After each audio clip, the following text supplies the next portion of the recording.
Good evening, everybody. This is Encounters, the Friday night edition, the late night spiritual, number one spiritual UFO talk show on social media that you've been waiting for. And we're glad to have you with us. We're still a little bit behind on some of our shows on YouTube. My channel on YouTube is Astro Command Spaceship News. I will get all the other shows on there, and we'll be caught up hopefully through the weekend. So, we are definitely a little bit slow in the catching up on YouTube.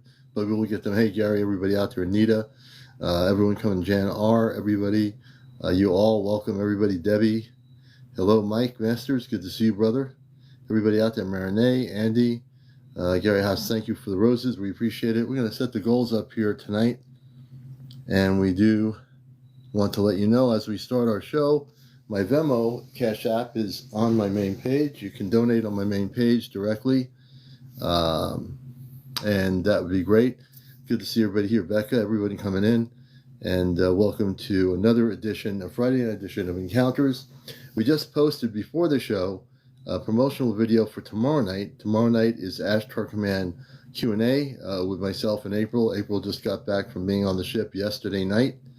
And hopefully we'll have some new information to share with everybody Saturday night on Ashtar Command Q&A. A special edition, always every Saturday night. It's Ashtar Command discussions and everything. Marlene, good to see you. Everybody coming in here, welcome to the show. Please share and like and tap on the screen when you see the numbers going up on the top corner under my name. That means as long as you tap, the numbers go up. We're going to go to 100,000 likes tonight. We want to do 100,000 likes, and better to start now. So before 1 o'clock, we want to hit 100,000, and we can do it. Bryson, good to see you. Was it live or not once she went on the ship? When she went on the ship, she signed off. They take her through a rift, and they took her right on the ship. That's how it always works. She goes on the ship, and she wasn't broadcasting on the ship because she can't do that, but she is taken on the ship through her home, through an opening. Hey, Mercury Man, good to see you. John Harder, hopefully, good to see you. Hopefully, I see something, but nothing yet. Oh, you will. Gerhard, good to see you, brother. Good to see everybody. Scrubs USA, thanks for being here. Elevation Minds, everybody. Half Pint, are you guys going on with her? We're going to get updates. We don't know yet, and she doesn't. She didn't know last night when she went, so we're hoping to have more updates Saturday night as to what the new activation is that the command has told us, all 5 of us, to know, and she will provide that hopefully tomorrow night when she is on the show. And of course, if April comes in here tonight, she's welcome to come in here and join us if she wants to. She knows that. But tomorrow night is our special night, and we will have more information as we had a bit of it last night. We will have more information. So it's good to see everybody here, and we're going to have another great show. Karen Morgan, good to see you. Everybody else, Stewart, and again, I have promoted a new video for tomorrow night's show, a promotional video, and you'll see it on TikTok. You'll see it on the main page for tomorrow night. Patty Meals, do you want to join my family fantasy football league? No, Patty Meals, we're not doing that. I'm not sure what Patty Meals is all about. Football leagues, no need to. I think they're not even aware of what this show's about. Lori, hello. Becca, hello. Good to see you. Nacha Khan, good to see you, Nacha Khan. Linda Lou, I see a lot of people coming in here, so welcome. If you're new to the show, you're now watching the number one spiritual UFO talk show on social media. I'm also host of WESU's Cosmic Eye Radio for 21 years on NPR Pacifica Radio, dedicated to the Astro Command. I'm also a talk show host. I've done workshops where I take people on journeys off planet, and also I'm a contactee. So lumping into all one thing, there you go. Shell Bell, good to see you. And I've been recently activated, and if you've been watching me with people, helping people on here through the screen of this broadcast, I have helped many, many people. Angel Angelus, Sky, good to see you, Sky. Catherine Anson, good to see you. Blessings, pray for peace, that's a good name. Oliva, everyone in there, welcome to the show. I'm just looking at all the names here. And that's really it. Last night we had, at one point, I think it was over 500 people watching the show. We average 250 to 400, 500 sometimes, but it's pretty steady. That's because of what we do here is way different than YouTube programs and Discovery Channel. We do everything live here, and then we record it and put it on YouTube for people that might have missed it. So if you watch this show, you're going to watch a show that's going to blow your mind every time, all the time. So we're not doing guest interviews yet. We will be. So we're not doing them yet, but we will be.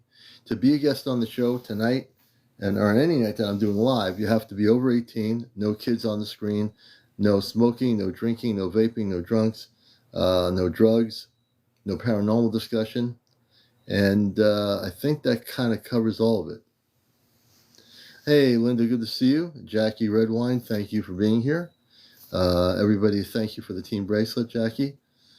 Heat, welcome. Paul 812, I see. All these different names come in. Grandfather something. Welcome, Grandfather. Aries Fire. R.P. Burt. Adam, welcome to our show, Adam. Christy Kelly. Good to see you. Hello, hello. Everyone coming in. Hetty, hey, Hetty. Hey, Dean Ash, good to see you. It's been a while. Snorking kills. Okay. Let's see. Hello from Colorado. Joy to you. Everybody coming in here. And, I randomly select my interviews. So based on what I hear, usually if you give me a comment and tell me what you want to talk about, if you've been a contactee, Alex, welcome, California. If you've been a contactee or what have you, I always want to know what you want to talk about before I bring the person on live. You have to be over 18. Of course, I went through the protocol of the show. And I always want to know what your story is going to be and so forth. And it's always a good thing. This way I get to have a heads up before I bring somebody right on the show on Encounters. Lindsay, welcome to Encounters. Everybody out there, glad to have you with us here on Encounters. And hello to hello. So hello's name is hello, and I say hello back to hello. So there you go. What are you going to do? Bill, welcome to the show. Shannon, all the people coming in here. And we're just getting started. We're greeting everybody. We like to greet our fellow watchers, Rita Sandlers, David, Billy C, Sauce Low, say ha-ho, yes. Let's see, Virginia, Gal, hey Chris, good to see you, brother. William, everyone coming in here. This is just greeting time to all our viewers all over the world. Sunshineada, I think it is. Kerry Felt. Kerry, welcome, Kerry. Hey, Chesno, welcome, brother. Chesno is one of our 5 in the group of our 5 that's going to be going off planet. And tomorrow night, when we do Ashtar Command Night, I want to get all 5 people with April, myself, and my other 3 wonderful friends here who are part of the 5 to join us. Hello, I'm Bob. Hey, Bob, Remnant 1. Good to see you, Bob. Welcome to our show. And everyone coming in here. So my plan tomorrow night on Ashtar Command, a Q&A, is to have all of the rest of our group who are going off planet on the same time, and with April, so we can have like a really beautiful energy and get everyone together. And you'll get to meet all the 5. You're going to meet Chesno, you'll get to meet Johnny and Kit Kat. And of course, you know me, and you also, some of you know April. So we're part of that 5 group, and hopefully we can get everybody on at the same time with me on live tomorrow night. So I'm really excited to see what this new information is, what the activation is, and evidently something's happening that we're going to know about come tomorrow night. John, good to see you, brother. Good to see you. Hello, Lavola. Ryan, welcome, Ryan. Chap, welcome, Philip McGillen, I think it is. Joe Zero. Hey, Joe. Welcome to our show. Lavola, welcome back. Cindy, welcome. And just in general, everybody who's out there, welcome to the show. I'll be doing this all night if I don't stop.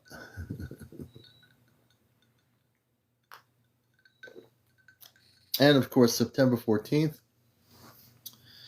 can we do our own using your technique? You can actually go within and at least through Christed meditation, attempt to connect with your Christed star family as a beginning. Everybody has a star family, so why not? Hey, Bonnie, good to see you. Hey, Sandra, good to see you. Blessings. And Cole, thank you for sharing. And Cole, we're going to, as I promised, let's see. And Cole, you're now I'm just going to, well, I can't actually, it's not letting me do it. That's really weird. Well, anyway, everybody, welcome to our program. And I never know what's going to happen here, which is always interesting on encounters. If you get used to the show, it's very spontaneous, and we never know what's going to happen. That's probably why it's so popular, because we never know what's going to happen. And things do happen from time to time on here that are pretty much out of this world or out of my control, so to speak. Not all the time, but when it does happen, everybody notices it. Rick from Grand, welcome. Hello, good to see you, Rick. Brent Larry off, welcome. Love, welcome. Marlene, welcome. Let's see here. Joel Rodriguez, welcome to the show. Nelia, I think it is. Jared, thank you for the heart. Join my team. Thank you. We appreciate everybody, all the new people, all the regular viewers. There's a seat for everybody in the studio here. Our studios are all over the planet. Rick, yes, I have. I'm a contactee. Diane, thank you, Diane. Hope the Bigfoots are doing well out there where you are, and they're making contact with you as always. Thank you for the roses. We have a lot of nice people on here. Cheryl, good to see you. And Gerard, Tahar is all I got to say. Whenever I get a hat, I say Tahar. Tahar, which is an off-planet plant from off-planet, so I say Tahar when I get the hats. I have to say it because it has some meaning to it. For some people say, what's he doing? But it does have a meaning behind that word, and you'll eventually find out more about that. So, welcome everybody to the show. Sandra, thank you for the rock star. Then that's the Elvis thing. Now I got to learn how to do Elvis. Okay, whenever they do that to me, that's a new thing that's happening to me. I got to do my Elvis impression. I used to do Elvis, you know. If I get that hat, I will promise people I will do my Elvis impression on encounters. But this is actually, you know, the kind of show where I am the host of the show. I do what I want, and I bring guests on here. I treat everybody with respect because I'm a contactee. And I've had years of experience in the subject matter. I'm not a new person having my first UFO sighting, you know. So you'll learn a lot here. And if you stick around, you'll have a great deal of information. Betty, thank you very much. I appreciate that. And on Saturday night, we will have a spacey background. Every Saturday night, we go off the green screen, and you'll see a very spacey background. And we like to give you like that ambience of space. So then we do that Saturday night at 11. Bryson says, who would have knew Christ consciousness? It's true. Once people know about Christ consciousness, then they don't understand that. That's the way to connect with your space family, through Christ consciousness. That's the vibe, the vibrational frequency that you want to be at. It's really important. Welcome, Rick, to the show. Marcy Yeager, welcome. Steve, welcome. User 338. Florida X, hey, Florida. Lisa Love, good to see you. Everybody coming in here. Lakita Ferguson, Vicky, welcome, Vicky. Brenda, Lori Cotton, welcome, Lori. Nash Shaw, I think it is. Hey, Jim, good to see you. Welcome to our program. Paranormal Ghostbusters of the Philippines, good to see you, brother. Good to have you with us. So one of the things that's really interesting is this feeling. Thank you so much, Celtic Queen. I appreciate the gift. Hey, Molly, good to see you. Max Mann, welcome, Max Mann. Anna. Yeah, we're going to be getting all the news tomorrow night on Astronaut Command Q&A. I'm sure April has a lot to share with us from off planet. She went off planet last night, and she came back like 3 in the morning, Earth time. So tomorrow night we're going to be getting a lot of new information that will be shared. So that's going to be very, very good. Yeah, so we'll have. I know there's a lot of information. Whenever she goes off planet, this is a very important off-planet, because on her live they made sure that I knew, and I had Papa Smurf come in and tell me that there was a message from the command for me that April gave to make sure I got the message, and it was for the other 4 people, not just me, but also for the other people, Chesno, Kit Kat, and Johnny, which incorporates our 5 that are going off planet. So yeah, it's just a big deal. It's getting to be a bigger deal, and I'm pretty certain we're going off planet soon. I don't know exactly when that is. I don't know that that's what they were calling her on ship for, but we'll find out. Whatever it is, it's important. Am I growing out my hair? Yeah, I'm growing it out a little bit. I'm going to get it cut again, though. I think this weekend I'm cutting my hair back to where I want it.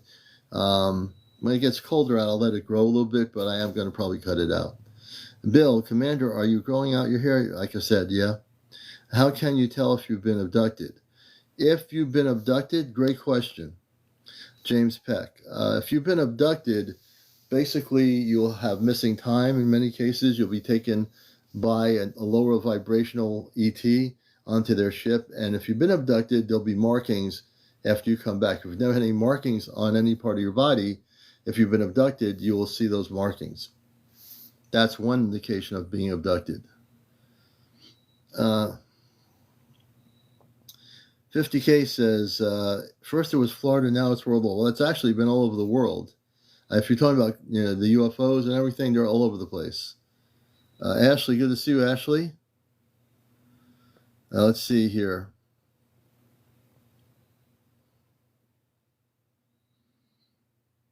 It's good to have everybody with us.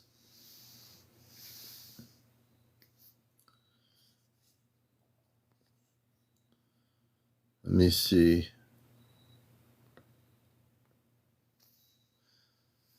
Yeah, Paranormal, we see your message coming through loud and clear. We do see you. Rebel6724, hello, good to see you. Brandon, everybody coming in here. So there's a lot going on to begin with. I know a lot of people, hey, Amando, good to see you. April, good to see you. I saw a TikTok about a woman and her daughter in the Smoky Mountains saw 2 Bigfoot playing its day. Interesting, Freedom. Yeah, the Bigfoots are becoming more bold in their appearance in the mountains and in other areas. I think as we get towards contact, good to see you. The Bigfoots will start showing themselves more in the areas where they live, and the public will see them more, which is going to happen. When contact happens, a lot of things will come forward. The Bigfoot will be more revealing of who they are, which are not just these things that make noises, but they are very intelligent. The mer people will make themselves known when contact happens. The fairies, which exist, will make themselves more known as we get closer. So all the things that we've heard about in our lifetime actually do exist. And we're going to be able to, hey, Brenna, good to see you. We'll be able to be fortunate enough to be living in this time when all of you, whatever your age is, it doesn't matter, you're going to experience some beautiful changes on Earth.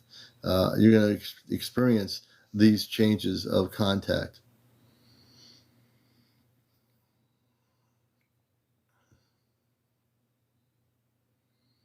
Is there a city on the moon? The moon is actually a space base. The moon is an artificial structure that was put there millions upon millions upon millions of years ago. And inside the moon is a space station or a base station for intergalactic travel. There are intergalactic civilizations that go in and out of the moon, and so it is totally an artificial structure. There are probably cities on the moon that are not shown in photos by any means, by any of the space agencies, but I'm pretty sure they exist.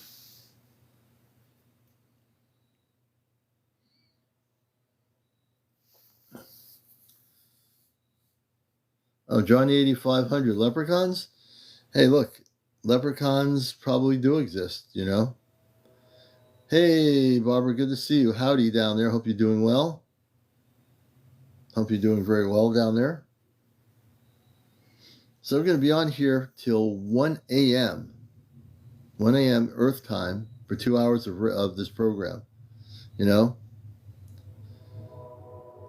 Well, the moon is hollow in the sense that it's not a real moon.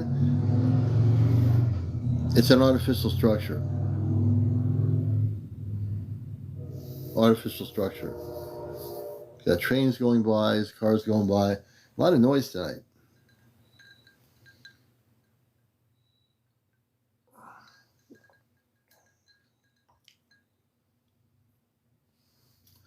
Can I do remote viewing? No, I'm not a remote viewer, but I am telepathic, and I'm also able to, from the Astral Command, I've been given the ability to help people. I've been able to take out implants from people that were abducted remotely. I did that the other night, and just with the palm of my hand, I was able to work on somebody from here on the live broadcast, and they had a implant that was moving around around their ear, and we worked on them, and we actually destroyed the implant.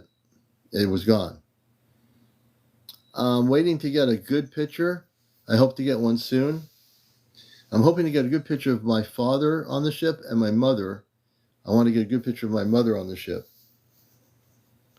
Did I know Mount Everest is a pyramid? I never heard about that. We're doing good, Hankster. Good to have you with us. Thank you for asking. No, we don't destroy body fat. That's asking for much. That means exercise, right? We all have to lose, we all on this planet have to lose a little bit with all the good food we have around here. I don't want to reincarnate a different gender next time I do avoid. Daisy, I have 4 instances of shadow people in my home. Should I be worried? Daisy, I'm going to bring you up. Actually, I can't do that. You only have 5 followers. Now, if I can bring you up with 5 followers, I'll be unbelievable.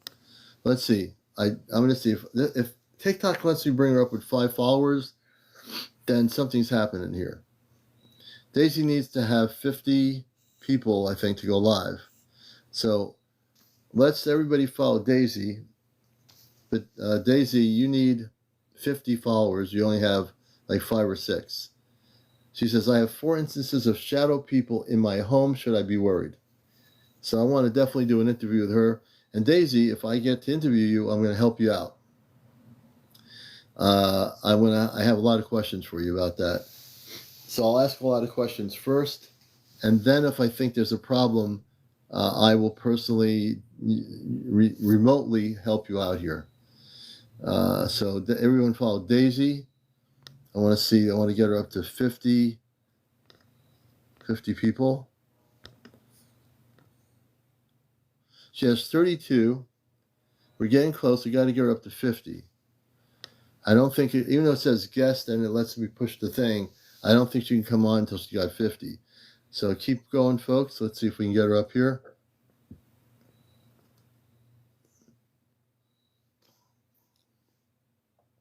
You can press for Daisy, her thing there. She has the shadow people thing happening. The commander might have to intervene here. I might have to do some Ashtar command work on the show. And this is what I do, folks. This is why this show's so different. Yeah, I love interviewing people about their contacts and everything, but when people have problems with other lower vibrational ETs or whatever, I've sometimes got to go in there. I put a protection around me, but I will go in there and stop them. Susan Mary, good to have you with us. Daisy, let's see what Daisy is. Daisy's almost there. She's got 49 followers. I'm going to see technically if we can get her in here. She needs like a couple more to go. And you see her on the screen. She's still at 49. Come on, we've got 277 people.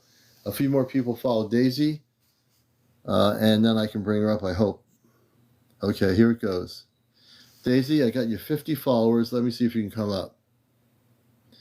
Daisy, press the multi-guest option, and we'll see if we can bring you up. The multi-guest option is on your TikTok. If you press it and that you want to be a guest, I can bring you up, I think. It's supposed to work that way, but it's not letting me do it. Yeah, April GG went on the ship last night. She came back around 3 a.m. Earth time. She'll be on tomorrow night, and we'll be talking about what happened. Alicia Skinner, teach me about the Earth's rotation. That's not really something I do. I don't really talk about the Earth's rotation. That's not something I'm well versed in terms of teaching people about the Earth's rotation, but I appreciate the question. Daisy, a bio helps with your account if you want followers, okay. Please, she needs help. And TikTok's telling I can't bring Daisy up because evidently it's not letting me do it. Sister Mary, thank you for the happy Friday. We appreciate it, sister. Sister Mary, thank you for the heart me. I appreciate that too. But I do want to bring Daisy up. It just won't let me do it. I don't know why. Let me go backwards here. Let me see if this will work. Tar, freedom, tar. Okay, let's see. Can we get her up? Can we do this thing? I never give up, you know. We never, ever give up. Let's see here. I don't see her. Oh, there's some, maybe Daisy is in the thing here. Let's see if Daisy's in here. Oh, no, that's not Daisy. Let's see. Daisy, if you're out there, we're going to try again. If we get Daisy in here, and she comes back in, we can bring her into, hopefully, the live. Yeah, Johnny, 8500. When we say on the ship, yes, we mean physical. My friend goes physically on the ship. She's been on the ships in Vermont, taken off planet over 70 times by our space family of the Ashtar Command. And yes, we mean physical. Thank you for the question. It is a physical interaction. Yes, you can also hit multi-guest. If Daisy's there, hit multi-guest, and we can get her on here.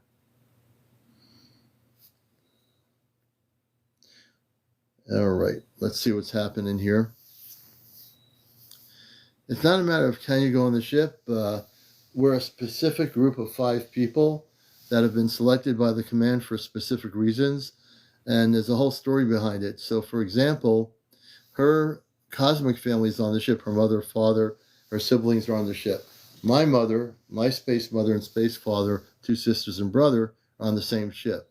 And also, that goes for Chesno and also our friend Kit Kat and Johnny. There's a whole story behind this. Let's see here. There's Daisy. We got Daisy out here, folks. I'm really Daisy. Welcome to Encounters. Hello. Good to have you with us. Thank you. I really love your show. Oh, great. Well, I don't know how long you've been watching it, but you probably have seen me do what I do, correct? Yes, sir. Okay. So tell me a little. Wait a minute. You got to turn your phone down.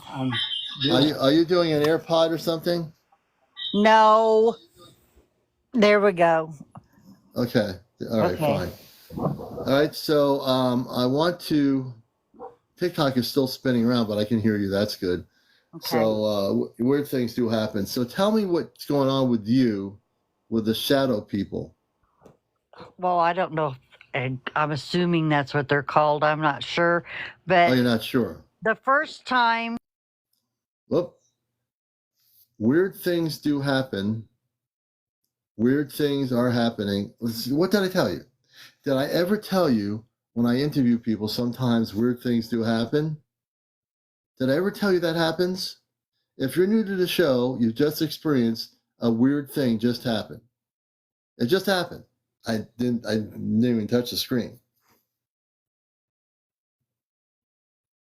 It could be TikTok. You know, I'm going to try to be very logical and say it's TikTok. I mean, I'd like to think it's a logical thing. Daisy, come back in there if you're there. Daisy, come back in. I don't know what just happened. Well, the TikTok thing was spinning like it was a bad connection. Ashley, it is normal now. If you watch my show since the beginning, And if you've never watched my show, you're going to experience weird things on here happening. Only here. She might have lost it on her side with the TikTok, though. Oh, seriously kidding. I hope she's got a charged up phone. And it could be a very logical reason why she just disappeared. It could be. It could very well be. We will get Daisy back here on Encounters.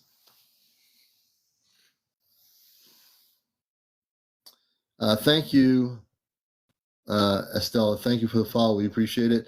You're watching Encounters, the #1 spiritual UFO talk show. Oh,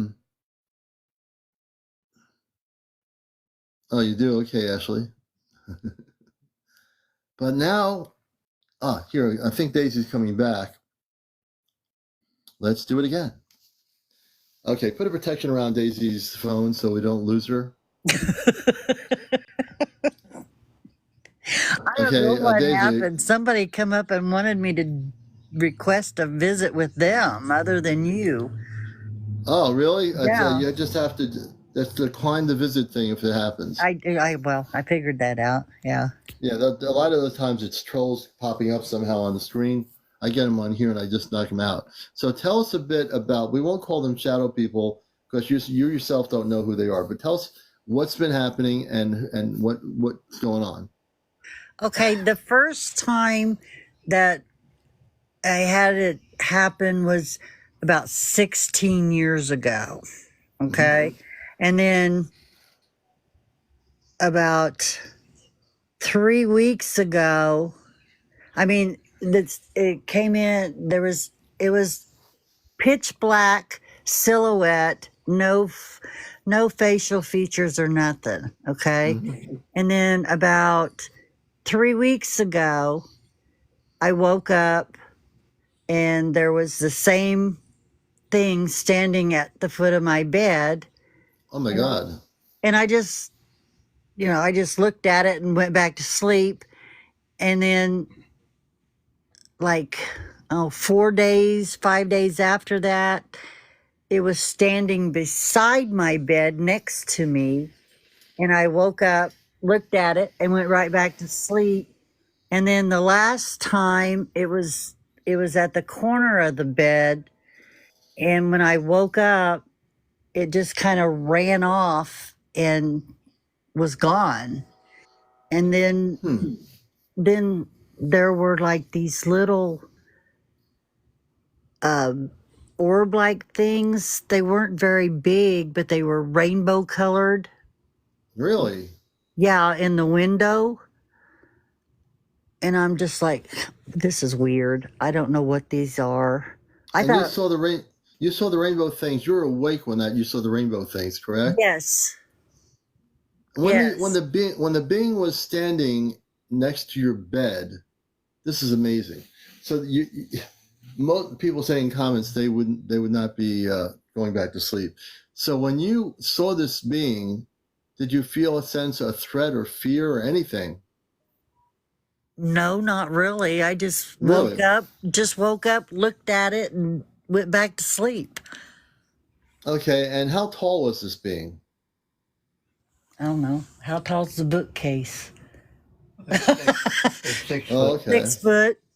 6 foot? 6 foot, yeah. Okay, so let's say the being is 6 foot tall, and you're not afraid of this being that's in front of your bed, and then it takes off really fast. Then you're seeing these colorful orbs in your window. What did you think about? What did you think about the orbs in your window? I don't know. They were pretty. They were pretty. They were very. I'm trying to figure out if this being is friendly or not friendly. The space being. I'm trying to figure it out. That's why I'm asking all these questions. That's okay. So did it communicate at all, or was it just looking at you? It was just standing there. Just standing there watching me, I guess. But it was coal black and there was no facial features or nothing. So how many nights so far in a row was this happening? Well, like the last 3 weeks, there was like 3 times, and it was like 3 or 4 days in between. And the last one, like I said, after it, I went back to sleep, and then I woke up, and then I saw these things in the window, these little colored balls. I mean, they weren't very big. They weren't any bigger than a dime, probably, in the window. And then there hasn't been anything since, and that was a week ago, I think. Now, did that stop happening after these rainbow orbs showed up? Yes. Ah, okay. I'm starting to get a feeling about this. I think the rainbow orbs were a separate entity or entities or ET energies that were different than this. Did you feel their energy was different than the shadow, the being that was like dark?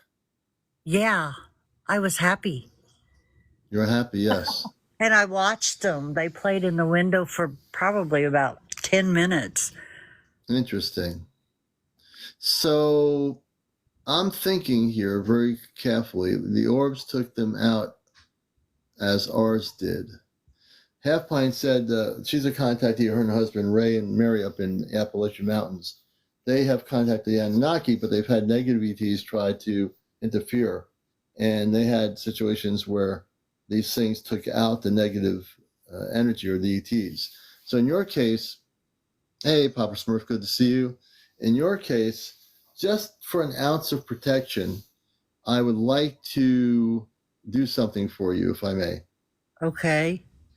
Because I don't think this other being should be coming back to do what it's doing, whatever it's doing. You know, there's something there that doesn't sound totally right to me. So I'd like to do something for you. I know I can't see you visually. I see your picture here, so that's good enough for me. And if you will close your eyes, I'm going to use the palm of my hands here, which people can see. I've been gifted by my father with certain abilities to help people from my remote location. And for those that have not seen me do this, you will. This is all documented. When I do this on my show, these are documented cases of what I can do. And I'm going to do this for you. So I want you to close your eyes. I want you to breathe in, and I want you to breathe out through your nostrils. Close your eyes. I want you to turn off your brain and not even think about anything. Just turn your brain right off. Because what I'm going to do here is going to be very powerful, and it's also going to be very protective to make sure you don't have that being ever come back. And when you're done breathing, let me know. Okay. Okay? And when you're done, tell me if you're feeling more relaxed than you did before. Yes. Okay, good. That's very important. So I'm about to do here, audience, all over the place, all over the world, wherever you are, is very extraordinary. I do this in humble service to the mission of the Ashtar Command. I am working now, switching consciousness into my Ashtar Command mode. I switch the frequency right now in a nanosecond. And for people that know much about me, I'm from Mars originally. I am from the Ashtar Command. I am here as what you call starseed, but I'm fully activated to do what I'm doing here. I don't use a pendulum. I have no cards. I have no crystal balls. I have no magic wands. I don't do any of that stuff. Everything I do here is galactically real, and you're going to experience it. And if you don't think it's real, and you're laughing thinking it's a joke, that's because you're scared and you're nervous and you don't understand what's happening. That's the reason why you would laugh, because you really are afraid of the truth. But once you get done laughing, maybe you'll learn something. All right. So Daisy, we're going to do this now. But Golden, yes, I think you are. Daisy, we're going to do this now for you. And just relax. All my life, I came here as a starseed.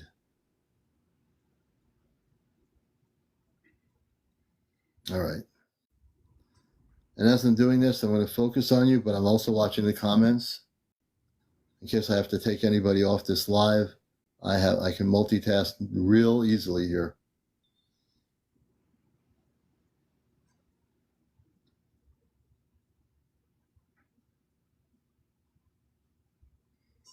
Tell me how you feel. Relaxed. Okay. I'm going to start working on you now. I'm going to send a ray of energy through your consciousness, through the cellular structure. In a moment, you'll start feeling the energy coming through. What I'm going to do is clear out anything that attracted this being to you. And I'm starting to feel the heat energy from both of my palms, which are going to be beamed to you. So I'm shooting invisible energy rays to you. Keep your eyes closed, please.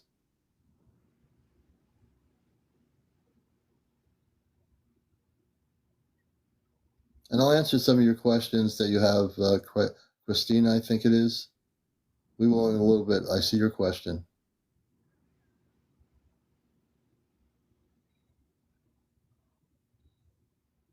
Freedom, thank you.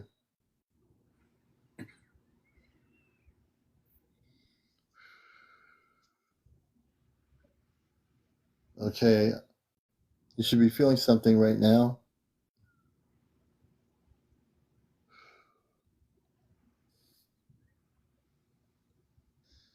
Just If my Eric head. Mitchell is going to be taken out, I think. Eric Mitchell says play along Daisy.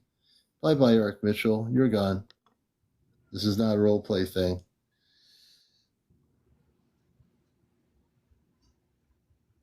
My head feels funny. Yeah, I'm working on your energy right now. And I'm just taking out some of the naysayers that don't believe what I do is real. I'll take them right off the live. No problem.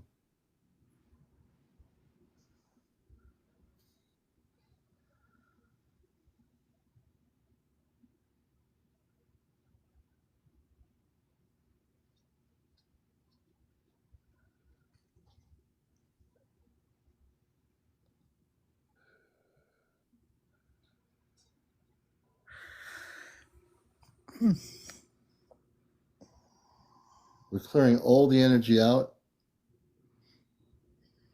What I'm going to do is put an invisible protection around your body. Right now, I'm going to start doing that. I'm going to go slowly from your head. It'll be a shield. You might be feeling a tingling sensation or something in a minute. Mm-hmm. Do you feel anything? Yes. Okay. I'm putting a shield. I'm actually doing what I say I'm doing, people. I'm putting a shield around her so that that being can never come back. It will repel any lower vibrational ETs from coming into your home. It will protect you always. Wherever you go, you'll be protected. I'm just doubling the shield around you. If you're watching this and you can't believe what I'm doing is real, it is real, brothers and sisters. I do what I do, I say what I say, and I'm as real as it gets.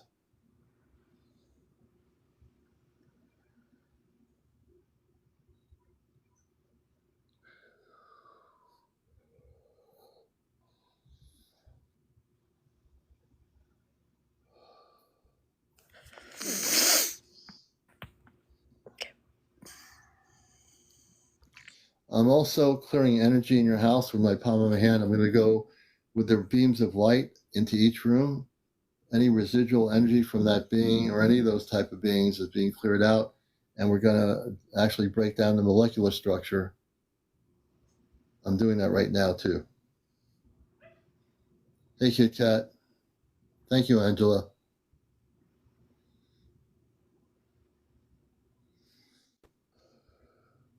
A lot of energy is coming from the palm of my hands. I am actually shooting a lot of energy in your house right now. I'm clearing everything out. Do you have a basement? No. Okay. No worries. Well, a crawl space, but Well, we're going to just clear out the crawl space and make sure it's pure energy of light. We're basically doing a cleansing. I'm doing a cleansing of all the energy and I'm giving it up to the creator. I'm not holding. I'm giving it up to the Creator. When I do stuff like this, I have to give it up to the Creator. I don't hold on anybody's energy in their houses or anything when I'm doing this ET work.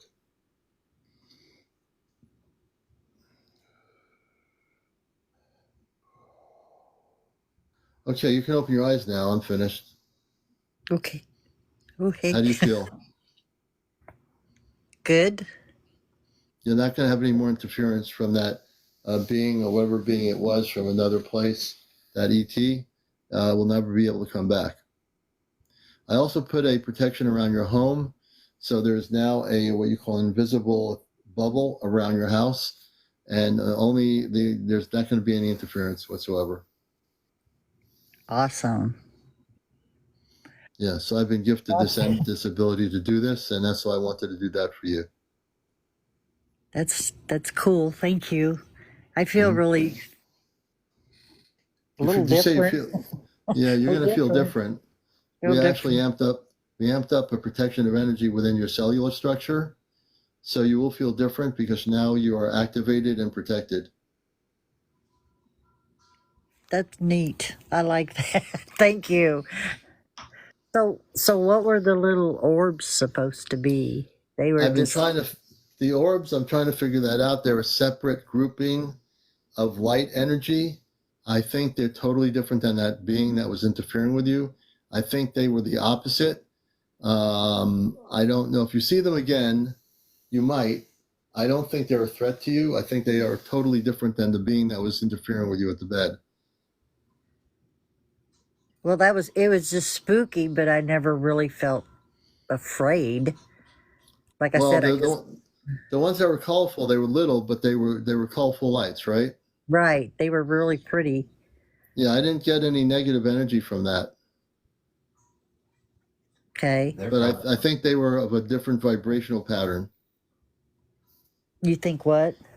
They were a different vibrational pattern. If you see them again, let me know what happens. Okay. I was more focused on this other being, this ET that was interfering with you around your bed. They're never going to come back. Good. Good. Of course, like I said, 16 years ago, I didn't think anything of it. But then, in 3 weeks, you get 3 more, and it's like something's going on here. Yeah. So. Thank you, M31. And the person said, read the Bible. No, throw out the Bible, throw out all the different books, the texts, and whatever country, whatever religion you are, throw them all out. You want to connect with the cosmic Christ, you want to connect with God, connect with God. If you want to be connected to what you call Jesus, you don't need a Bible to do it. You don't need a Hebrew book to do it. You don't need, a Middle Eastern book to do it. Just connect with God universally, because God is everywhere. God created the whole universe. Hey, Banco, good to see you. So, what I do here, folks, is real. Many people understand that. The ones that can't take it, no one's forcing you to be here. Understand, hey, Brenna, Tahar, good to see you. I'm here to bust the matrix. Yeah. Okay. And gold and silver, if you were to listen, you'd understand why I'm saying throw out the bait and then say, okay, Satan, okay, man, you're a goner. You just got yourself a ticket, a one-way ticket out of here. There you go. Man, that's the first time someone called me that, and they're no longer going to be able to watch the show. We just blocked them, threw them out the window.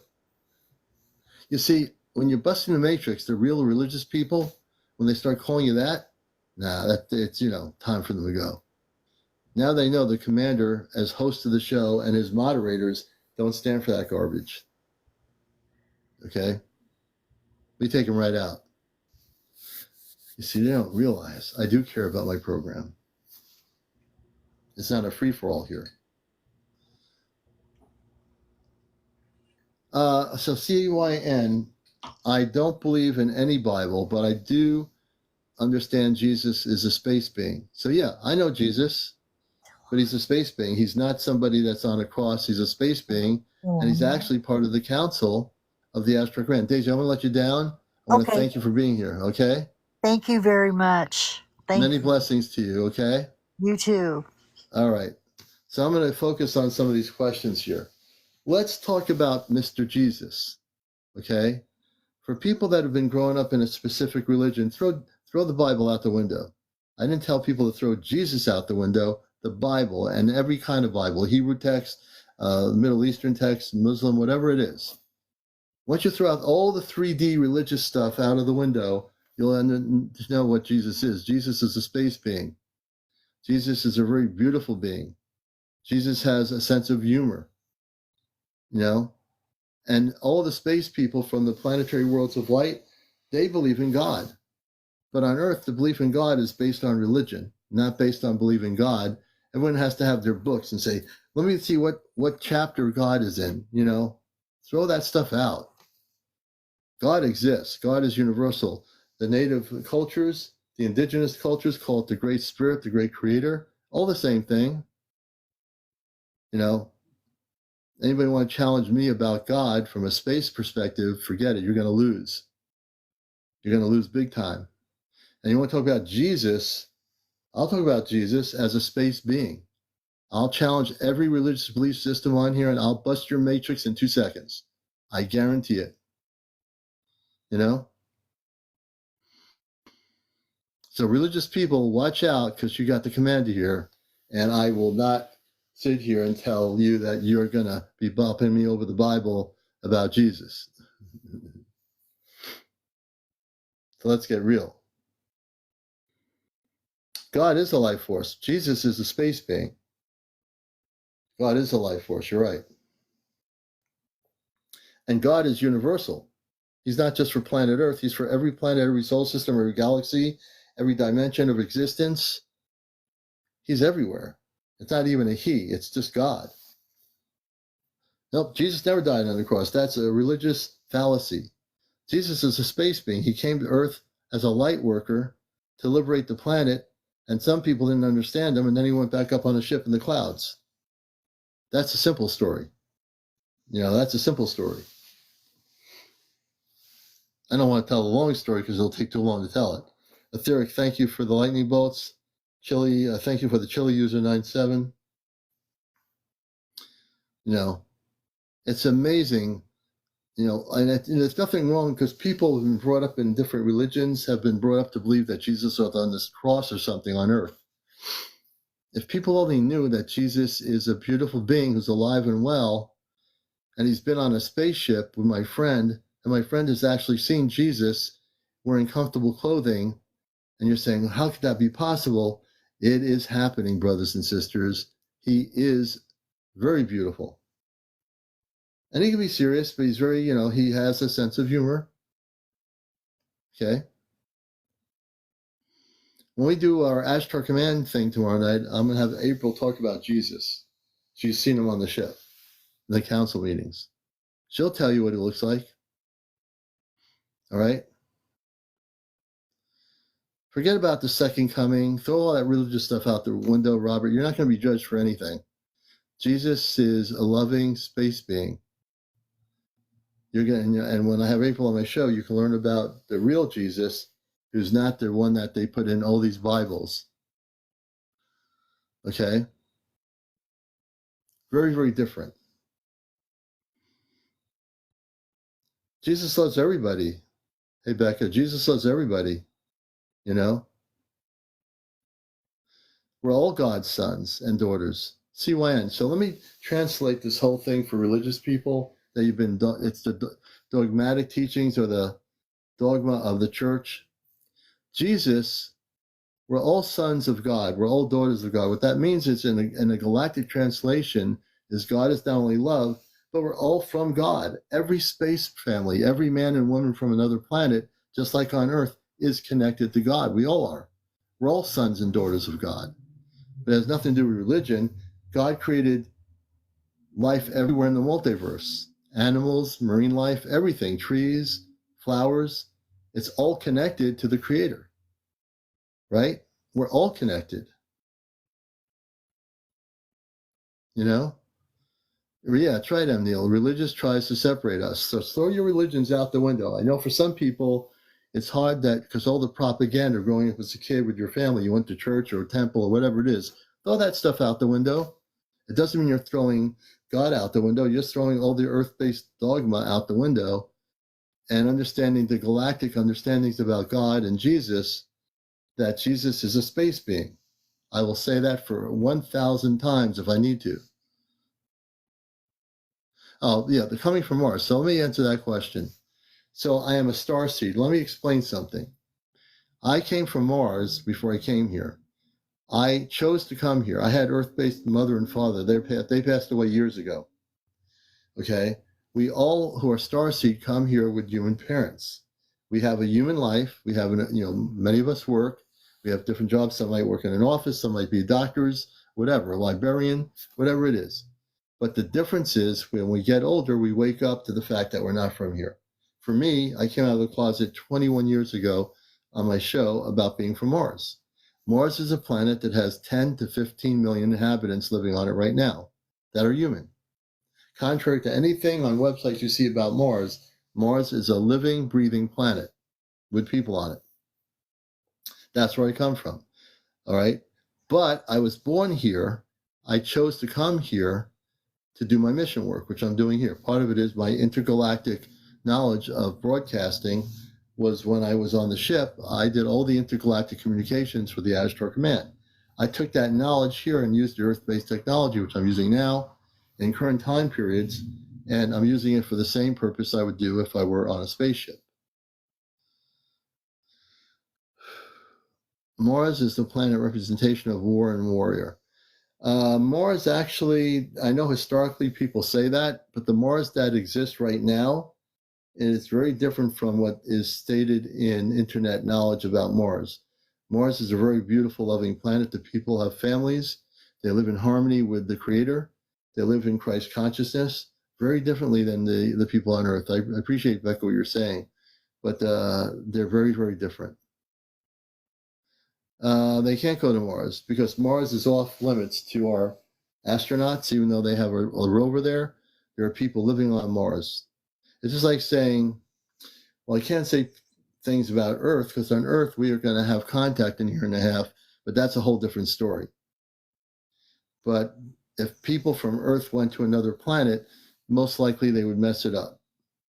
If they were allowed to land on another planet, they would mess it up, just like they've pretty much messed up this planet for millions of years. Not just in our current Earth history, but even early Earth history.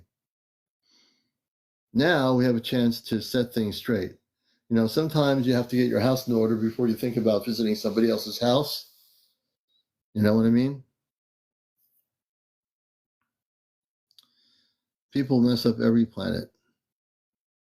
Once we become elevated to the understandings of the galactic truth, we'll be operating consciously the same as our space brothers and sisters. Once we get to that cosmic truth. And we are going there. Once we have contact in a year and a half, we are going there. We're going to gradually transfer from a planet of limitation to an unlimited knowledge of understanding. The reason why the moon actually has an Earth-based lunar base. There's a lunar base on the moon, but it wasn't done by NASA. There's another secret group of people that put a lunar base on the surface of the moon, which is an artificial structure. The moon itself is an artificial structure. It's an intergalactic base station. And that's why you see sometimes these UFOs or things coming out of the moon, going into the sky from the moon. They're coming out of the inner part of the moon and leaving the moon. You know, so there's a lot of stuff going on. I think Isabel says, have we been repeating time? We're not repeating time. I think I understand your question. Just another David Miscavige. Who's David Miscavige or whatever that is? We will see the underground civilization next year as well. I don't know about I think the people of the Agartha network, if contact does happen, I'm not sure if they're going to come to the surface of our planet and let people know about them. That we haven't gotten that far yet. We have to wait and see. Thank you, lovely. I appreciate it. Giselle says, I remember being on Lyra, and after the wars, I went to Sirius B. Thank you. Thank you, lovely. Anna the Rescue Lamb. Is it Scientology? Yeah, Scientology is no good. I lump that in the whole thing with all the religions. Scientology, throw that out the window too.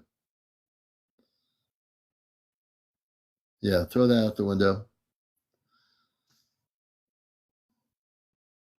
So why can't astronauts see anything on the moon? There's a lot going on the moon, but we don't have any astronauts on the moon, so therefore they can't see anything.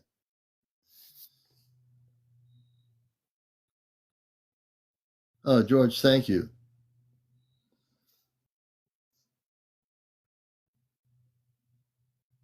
Thank you very much.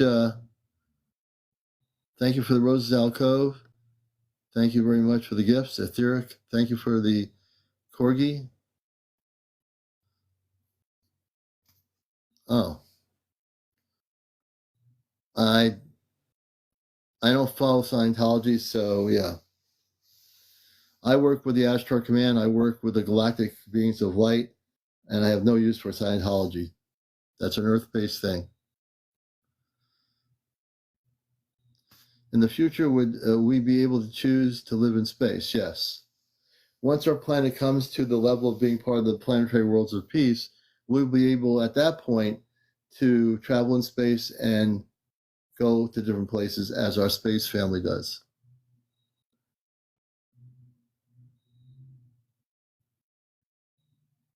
Thank you, Rita. I appreciate that. And Enlightened Jess, right. The moon is like a truck stop for all spaceships and beings. That would be true.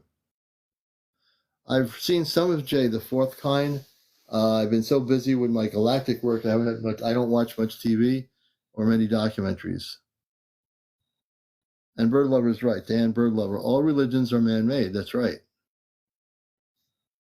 So Terry Johnson. So this is where it gets interesting. Well, in terms of the firmament, it doesn't exist. It was created on the internet. So let's put it this way: when we had the internet begin, somebody started a website about the firmament. Then more people did that. More people. So when I talk to people that there's no firmament, I'm going to explain why. If there was such a thing existing, number one, it wouldn't affect the space people from other planets. They can come in and go at our planet anytime they want, and they do. There's nothing blocking our planet. There's no like invisible ball around our Earth.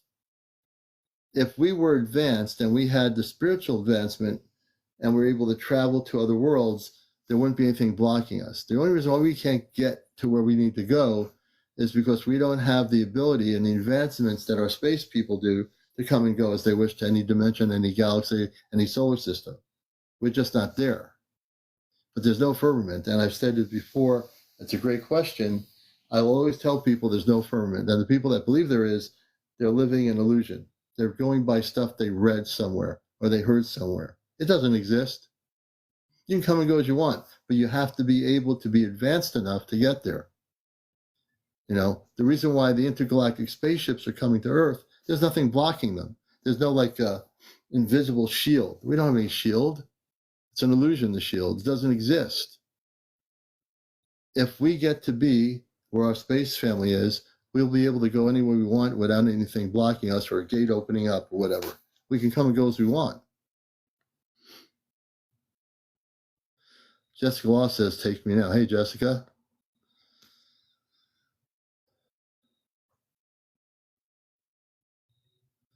Anna the Rescue Lamb says, I don't believe we ever landed on the moon. And like I said, the moon is an artificial structure and it's an intergalactic way station. Ah, Sonia, thank you. I've never seen that before. Thank you. Wow, that was crazy.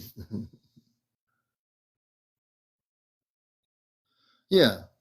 Who cares anymore? Very, very. So you're asking a question. So contact's going to be in 2026. In the year 2025, we're going to start seeing an increased buildup of spaceships being sighted all over the world.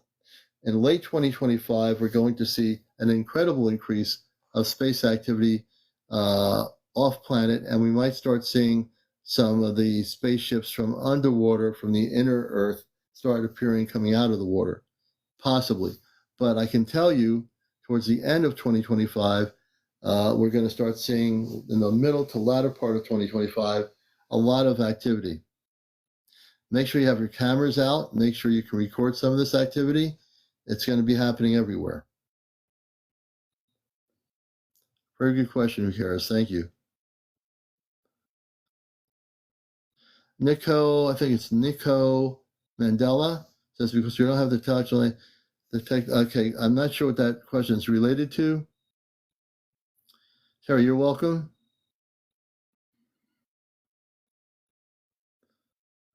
I have an idea of how to send. Okay, let's see here.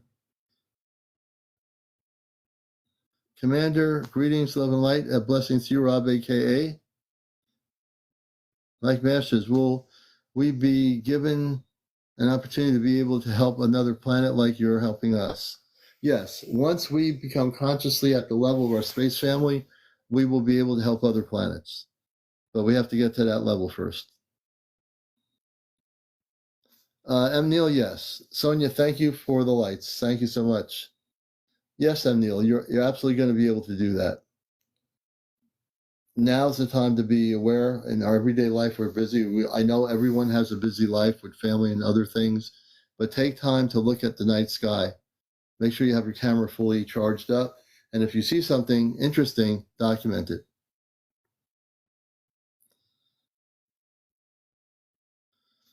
What's Eric Bailey talking about? What's this blowing smoke? Not true. What's not true?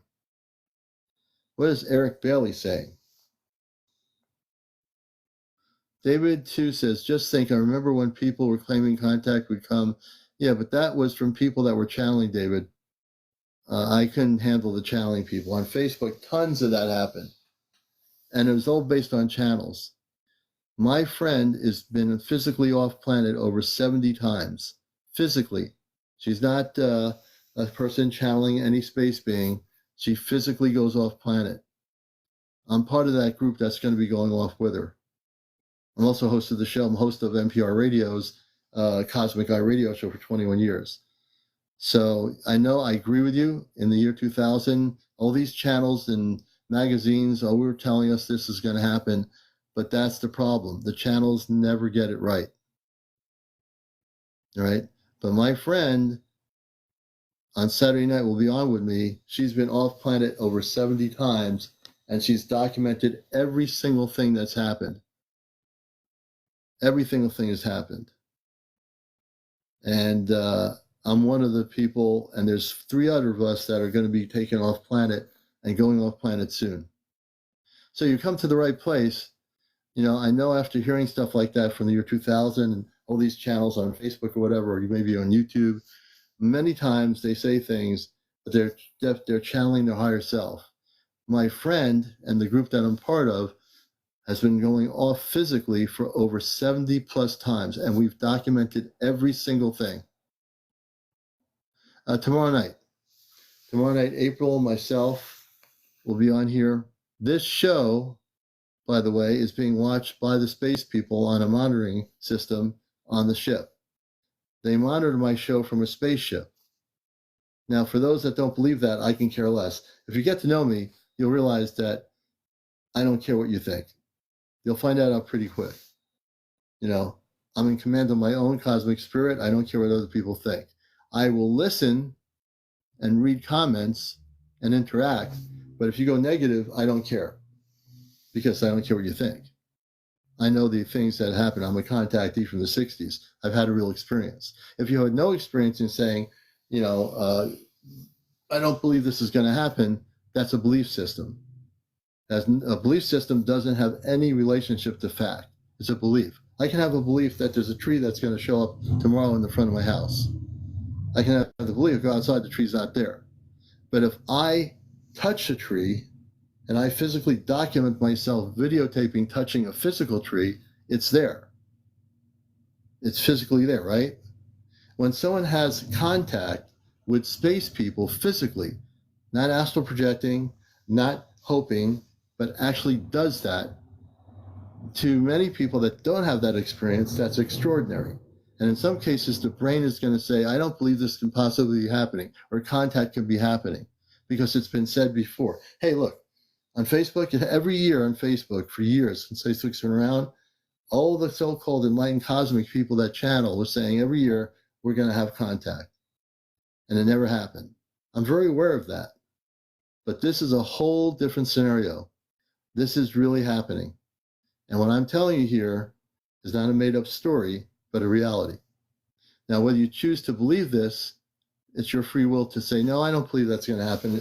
They said it was going to happen. It's not going to happen. That's a belief system. If you believe something's not going to happen, all that is a belief, right? It doesn't mean it's fact, it's a belief. But if something's going to happen and someone tells you something will happen, you can either choose to believe it's going to happen or not. Simply, that's the case. I can't come fast and I can't come quickly. Let's see here. Let's see here. Jahi. So before I do interviews, I always like to know what the person wants to talk about. You have to be over 18, number one. No kids on the show. No drinking, no smoking, no vaping, no drugs, no drunks, no paranormal discussion. I think I covered all the categories. And we stay very much in tune with galactic discussions, cosmic discussions. We can talk about encounters, visitations, abductions, the space people, Bigfoot, the mer people, the mermaids, the fairies. All that stuff is intergalactically connected to these topics here. So we love interviewing people. I just need to make sure that we're staying on focus. Let's see here. No closed minds. That's right. Any thoughts on Artemis? I know what Artemis is. I don't really too much focus on it. There's bigger things to focus on, which is what's happening, contact with our space people. That's the biggest thing I'm focused on. Commander, are you saying any sin we commit, we are going to heaven? Ariel, good to see you. Well, I never talked about sin, but I think that we as human beings, if we are here to help the planet, I don't know what that is. I don't know, I don't really get into the whole religious thing about sin. That's not my topic. Because then if I talk about that, then I'm going into the situation of talking about religion, which has the word sin in it. So I'd rather stay away from that word. I'd rather talk about enlightenment, about uplifting people, about the beauty of the future of our planet. Those are the things I can talk about. And when we talk about heaven, let me translate what heaven is. Heaven is the universe. Heaven is the stars. Heaven is the whole galactic framework beyond Earth. We are part of heaven because we are a heavenly body called Earth. Mars, Jupiter, all these planets are heavenly bodies. So what is called heaven is really the stars, the planets, the solar systems. They're all part of a galactic heaven. So that goes against everything in religious belief systems, which I'm going to do. I'm going to bust that too. So when I hear the word heaven, the decoding of the word heaven is that it is a galactic. Heaven is everything. God created the heavens, which is all the stars, all the planets, all the life. So that's my perception of heaven versus the religious dogma, which is saying you're either going to heaven or you're going here. And religions are always based on limitations of dogma, right? Do you want me to come up because I'm about to go in the house and everyone let's see here. Yeah, Ashley, you definitely can come up. We'd love to have you with us. Are you saying, yeah. Hopefully I've answered that question. Let's see, Commander, when does the soul go to heaven? When we leave our bodies, we go back into our space bodies, Judy. So when we leave our physical bodies, we have our bodies in stasis. Most people, or most every person has a space body, which is different than the human body. If you realize you're a starseed, Judy, you actually, when you leave your body, you never die. You go to your space body, the body that's in stasis. Let's see here. Right, and Michelle is absolutely correct. Right, Jahi, you're right about that. Do you want me? Okay, let's see here.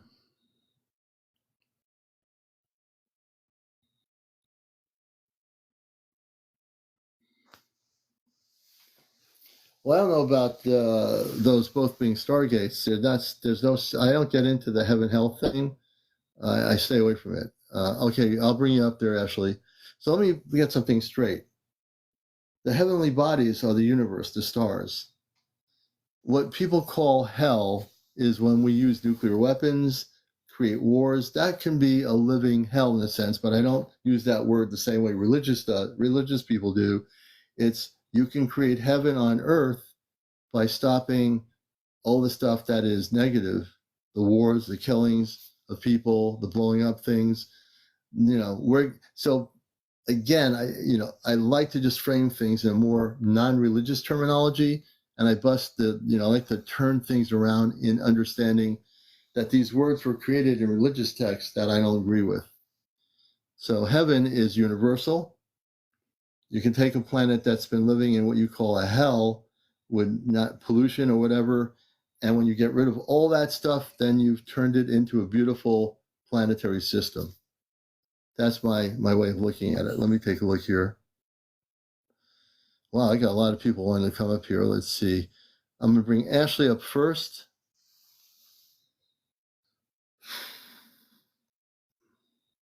Having quite the discussion here tonight. And hopefully TikTok is... Good evening, Ashley. How are you? Good. How are you? Oh, I'm having a blast trying to answer all these questions, being shot at me here. I'm doing, I think, pretty good. Man, it's a lot of questions, but I'm handling it. I know. They're going fast, too. I'm trying to... Okay, so... go ahead. Okay, so real quick, while I was working, whenever I'm working, I just am by myself, and I'm always, constantly thinking about things, and they're always telling us to listen to, the 432 hertz music. Mm-hmm. And I was wondering, maybe that's why they tell us that, to keep us in 3D. So when I went to break, I was in my car and I Googled it, and I had Googled 3D and it come up as 430. Well, are you there? Uh-oh. I better not lose you, Ashley. Are you still there? Can you hear me? Okay, you're there. Good. I can hear. What just happened? Okay. I don't know. My screen went white. But, okay, so I was in my car and I Googled the 3D, and the 432 hertz come up. So I was wondering if that's the way that they want to keep us in 3D. So I Googled the 5D, and the 528 hertz come up. So I was wondering if when people meditate or listen to music and with the 528 hertz, if that would help people ascend quicker. I will suggest it was just a something. Thought. Well, here's what I suggest. I go way beyond the 5D stuff. Okay. If you go on YouTube, there's a frequency for Christ consciousness. If everybody out there watching this show goes on YouTube and puts in ambient Christ conscious music, there's tons of it. And it's way above the 5D stuff and all the other Ds.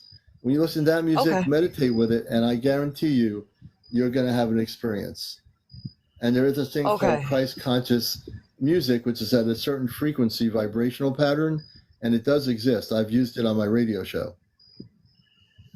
Okay. All right. Yeah, it just came to my mind when I was working today, and then I was thinking maybe that's why we're being held back. Yeah. Maybe they're doing... And I don't want to put any, I don't want to put a conspiracy theory on it at all, but I do believe that the higher frequency is Christ consciousness, which is ambient Christ conscious music. You'll see it, you'll hear it, and there's a number of artists that have created the tones and sounds of that frequency vibration, and it is way higher than any 5D music. Okay. That's good. I'm glad I asked, because now I just learned something even better. Yeah. No, I'm glad you asked the question. Now, a lot of people... everybody in here knows. Now, they all know. Christ-conscious ambient music. I'll say the word again. Or just ambient Christ-conscious music. If you go on YouTube, there's tons of it. Listen to it. You're going to feel the energy from it. And it's definitely really, really, really high. There's also music called Ascension ambient music. So if you listen to Ascension ambient music, you'll hear that too. That and the Christ conscious music, ambient music, both of those are really high frequencies. Okay. All right. And Ashley, I heard you say that before, but yeah, I was just thinking about that today, so I figured I would say something. No, I'm glad you did. Very, very good question. I think it's going to help a lot of folks. All right. Well, We'll put you down off the ship. Thanks for coming on here. Thank you. Have a good night. Oh, let me see who else is here. Who do I bring up next? Okay. Certified something. We'll see what they're going to do. I'm very quick to the finger if anything goes wrong here. Certified, welcome to Encounters, #1 spiritual UFO talk show. You're on with us here. Hello. Hello, how you doing? You're with us. You're live on. You're on Encounters. Can you hear me? Yeah, can you hear me? Yes. Welcome to the show. Oh, okay. I just slid in and I heard you saying something about the dimensions and the different things like that about when people pass away, or because people were saying heaven and a hell or whatever, like they go to the light. But I had an experience, and when I tell people about my experience, they tend to start laughing and thinking that, oh my goodness, she must be high or something. But I had an experience to where I remember laying down, and as I was laying down, I can remember being in this world. But as I'm in this world, my husband is saying, he's on the phone with the ambulance saying that he can't wake me up. I'm not even, I can hear him, but I can't interact with that because I'm in this other world. In this world that I'm in, we are all standing around this, you know how a spaceship looks? Like the inside, like it's circle? We were all standing around and we were looking like in this dome. We were, you know how they say the firmament looks, how the world looks. We were all looking. A spaceship. You were in a dome within a spaceship. We were looking down, and we all had these what is it called? The space outfits outfits. On. Yeah, spacesuits. We were all looking down in there, and people were jumping down, and they were saying, "Don't jump down in that world because you don't know what you're jumping into." Did you have this? When did this happen to you? It happened about 4 months ago. 4 months ago. So when it happened, can you describe to our audience around the world how this began to happen to you? I had came home from getting my hair done. I had left the shop because I thought that the people at the shop were trying to send somebody with me. This is when it started. They were trying to send somebody with me to my home with me to stay in my home.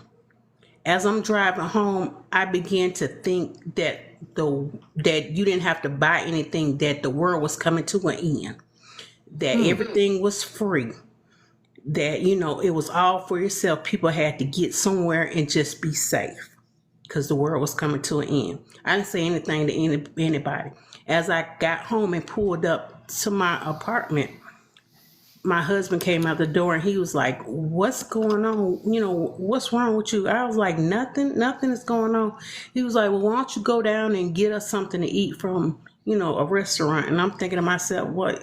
I'm not saying anything to him, but I'm thinking to myself, well, I don't have to pay for it. Everything is free. But I still was like, okay. So I was like, something's wrong with my car. And he went and looked, he's like, "Your tire's flat." And I was like, okay, so I'm still okay. He was like, "Well, come on in here." So I went in the house, and this is when it's going on. I got in the shower. After I got in the shower and I laid down, that's all I remember doing.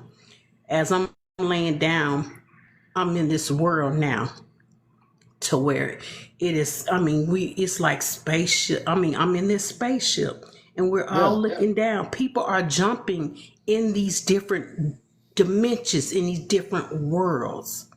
So People let me are, explain something. So you're laying down, you go up to your bed, you lay down. As soon as you lay down, folks, you physically leave your room and you're on a ship, correct?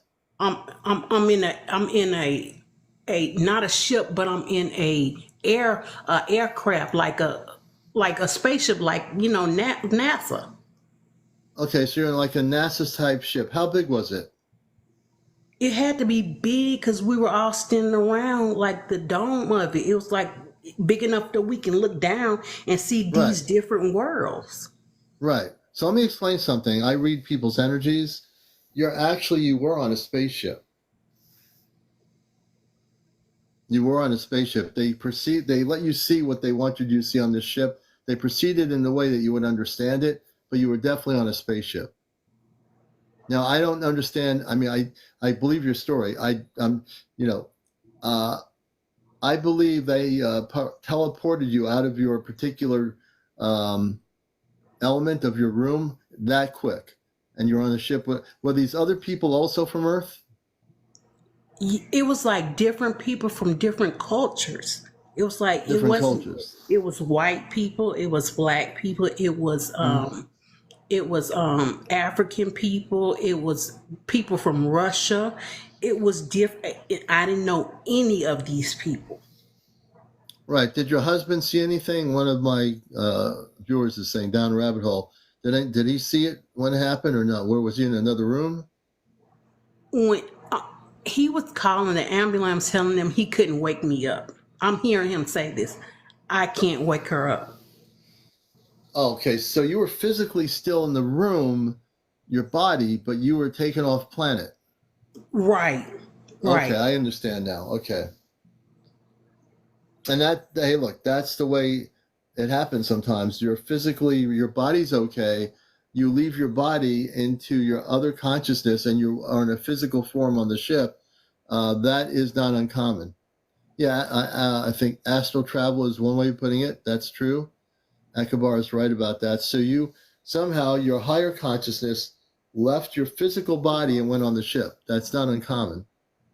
Because I can remember like bits and pieces. I can remember them picking my body up, and it was so, and I know it had to be limp because I couldn't move. I can remember them putting me on the gurney, and as they were taking me to the hospital, I was somewhere else. It's like I would jump from these. I can jump from remembering being in the back of the ambulance, and I can remember being back in these different worlds, in these different dimensions. Now, how did you wake up out of that? When did you wake up at the hospital? When did you wake up back into the...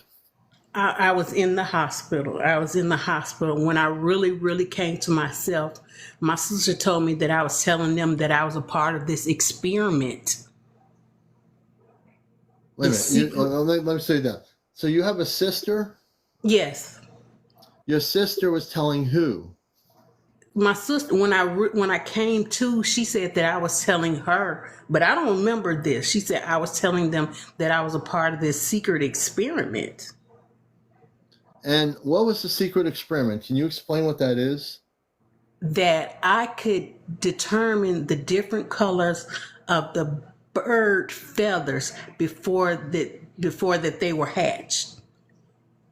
It was a certain thing that we had. This is a different world that I'm in. This is a certain thing that me and the different people had to do to make these birds. You know how birds have different colors? Right, right. We were in a lab. This is one of these worlds that I'm in. We were in a lab, and we were determining whether it would be pink, whether it would be blue, whether it would be yellow. And did they say what the end result of this was that you were doing? What was the purpose? What do you mean? With the birds? We're talking about these birds on board where you were. What was the purpose of that? The purpose of these birds that we were getting, the color is so. Let me remember, because when no one asks me, when I go to telling people about this, they tend to think that I'm crazy. You know what I'm saying? So I don't I haven't even, when you got, now that you're asking me these things, no one's asking me before. But the purpose of us making these birds a different color is so no one could be like, well, I know, the people on Earth couldn't say, well, I know what color this bird is going to be before it's hatched. We had to figure out when somebody's like, oh, this bird is going to be a yellow bird because, this bird and this bird was together. We was like, no, this bird is going to be purple. I just want to take a little break for just a moment. River Blue, my friend April, just wanted us to know, because I'm with her on a group of 5. Her daughter was admitted to the hospital, so we have to all pray for her daughter. Oh my! I'd like to send prayers to her daughter, and she's a beautiful person up in Vermont, and I send our prayers and hope that her daughter is okay. Sending our prayers to her, because she's a dear friend of ours and she's my friend that goes on off planet every other night almost. So we're sending prayers out to April and her daughter, and we hope that she has a quick recovery and that she's okay. That's really important. Yeah. But it was a granddaughter. Yep, the granddaughter.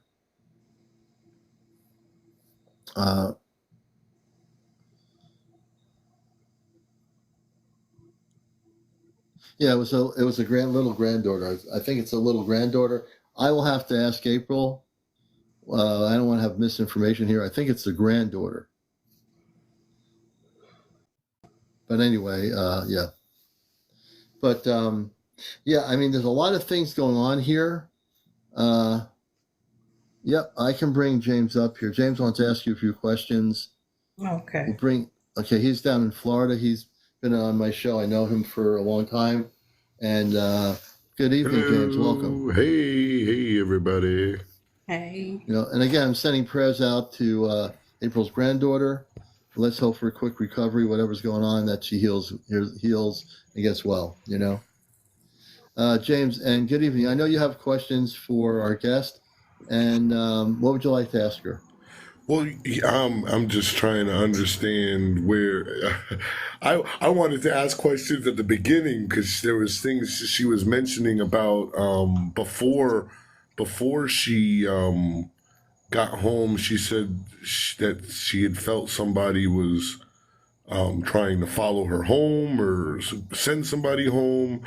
I didn't understand. I was just trying to decipher. Right. So what she was talking about was she physically was in. Let me just backtrack. So physically, her body was there. So she astral traveled, which is a thing that people do. We astral travel. Sometimes we don't realize we're doing it. She physically was consciously astral traveling into this dome, which I deciphered was some sort of a spaceship. And in this dome, they were able to see back. She was able to probably see her body and see also other things. And I think that's what the gist of what she was saying, because I understand what she was saying. Just to give you a better understanding, James, that is what happened. She astral traveled out physically. Her husband was trying to consciously get her up to, and he couldn't do it because she was physically out of her physical body. So because she did go, you did go in an ambulance, right, Miss? Yes. So when you got to the hospital, what did they tell you happened? What did they say was the cause for all of this? They said that they didn't know what was wrong with me. Yeah, see? That's interesting. And what was the physical, like, so as far as you go, what was your physical reaction? Did you feel anything? Like, when you woke up, were you like, oh, why am I even here in the hospital? Or did you wake up and were you in pain or anything? No. No pain at all. When I aroused out of whatever I was in, when I finally came back to myself and I was able to be myself, I wasn't in no pain. There was nothing wrong. Right. So she was what they call dug in deep. Now, Deborah is asking, this is interesting. I didn't think of this question. Deborah, good question. When you were going out of your body, astral traveling onto the spaceship, did your heart stop? Were you able to breathe? Yes, I was breathing. You were breathing, okay. Yes, I was breathing. I mean, I couldn't talk, but I could hear them. I could hear Yeah, it. Yeah, I couldn't respond. I couldn't move because it was like I was there and I was not there. right. Yeah, I know all about astral traveling.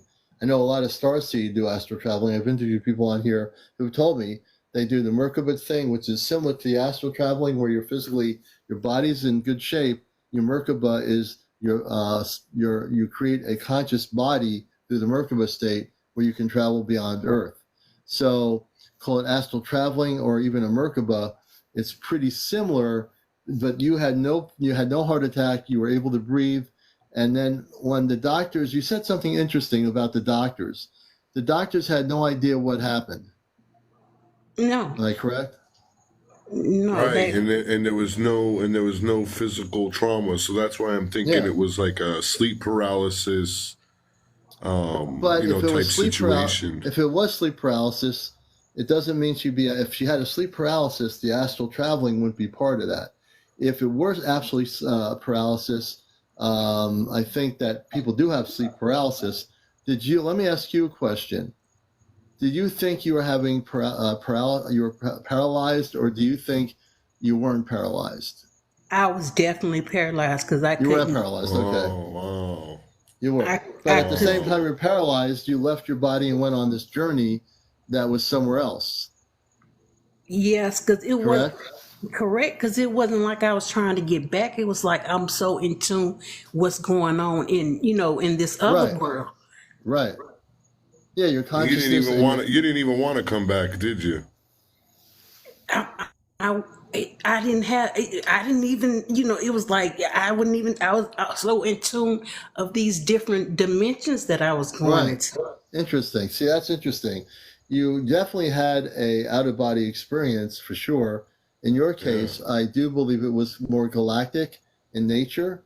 It wasn't just you going out of an astral travel and just looking down in a room looking at yourself. You were way beyond your room or your apartment, your house or whatever.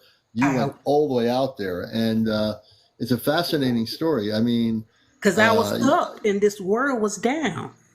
yeah. And I want to. Gibson asked because she said something about somebody told her that she was on a mission. Who do you was Yeah, it that a was. human or was it a human or was it an You know ET? what? You know what? They, you Hmm. know what? Oh my goodness. Oh, they were not human like. Hey, listen, Wait a we've minute. heard This some is it. wild stuff. Okay, now So, wait a minute. oh, You oh, just now early on, you were coming before you came home. yeah, don't be Can you tell? don't be scared to describe it because Let's we've just. seen a lot of different things. So you early on when this first started, you were somewhere else when somebody. Can you explain the person that said you were on a mission? Um, they looked like like people, like parakeets. Okay, we're getting Wait a minute. somewhere here. We're Now, getting where did somewhere. that? I want to. Where specifically did that happen? It first started when I guess as you saying astral traveling or Astral traveling. Someone's using the word avians. So the Certified. avians, Were they blue? Were they blue? oh my goodness, yes, they were blue yes. Oh avians. gosh. So are you ready for some answers here? Now we know. We know exactly what it is. And Yeah, the, everybody in and the the chat knows it too. and the blue avians are positive. They're very spiritual beings. Yeah, you had a good they're good folks to have Oh, contact with. So don't be scared. okay, Yeah. okay, And that's a real you heard okay. her reaction when we said blue. She was like, "Oh hell, they know what I'm talking about." A lot of people know See, what the blue you're avians safe are. here, friend. Yeah. No, it's a good thing. And It's I'm a, sure you probably gone like, "Oh, people are gonna think I'm crazy," but no, and listen, you're not. these And if things do happen. you're crying right now for releasing your energy, that's a beautiful thing. Don't be afraid to cry. It's a good thing to let your emotions out on my show. I tell people, if you don't let your emotions out, you never know. And it's okay to be crying because I can hear it in your sound on the other end of it.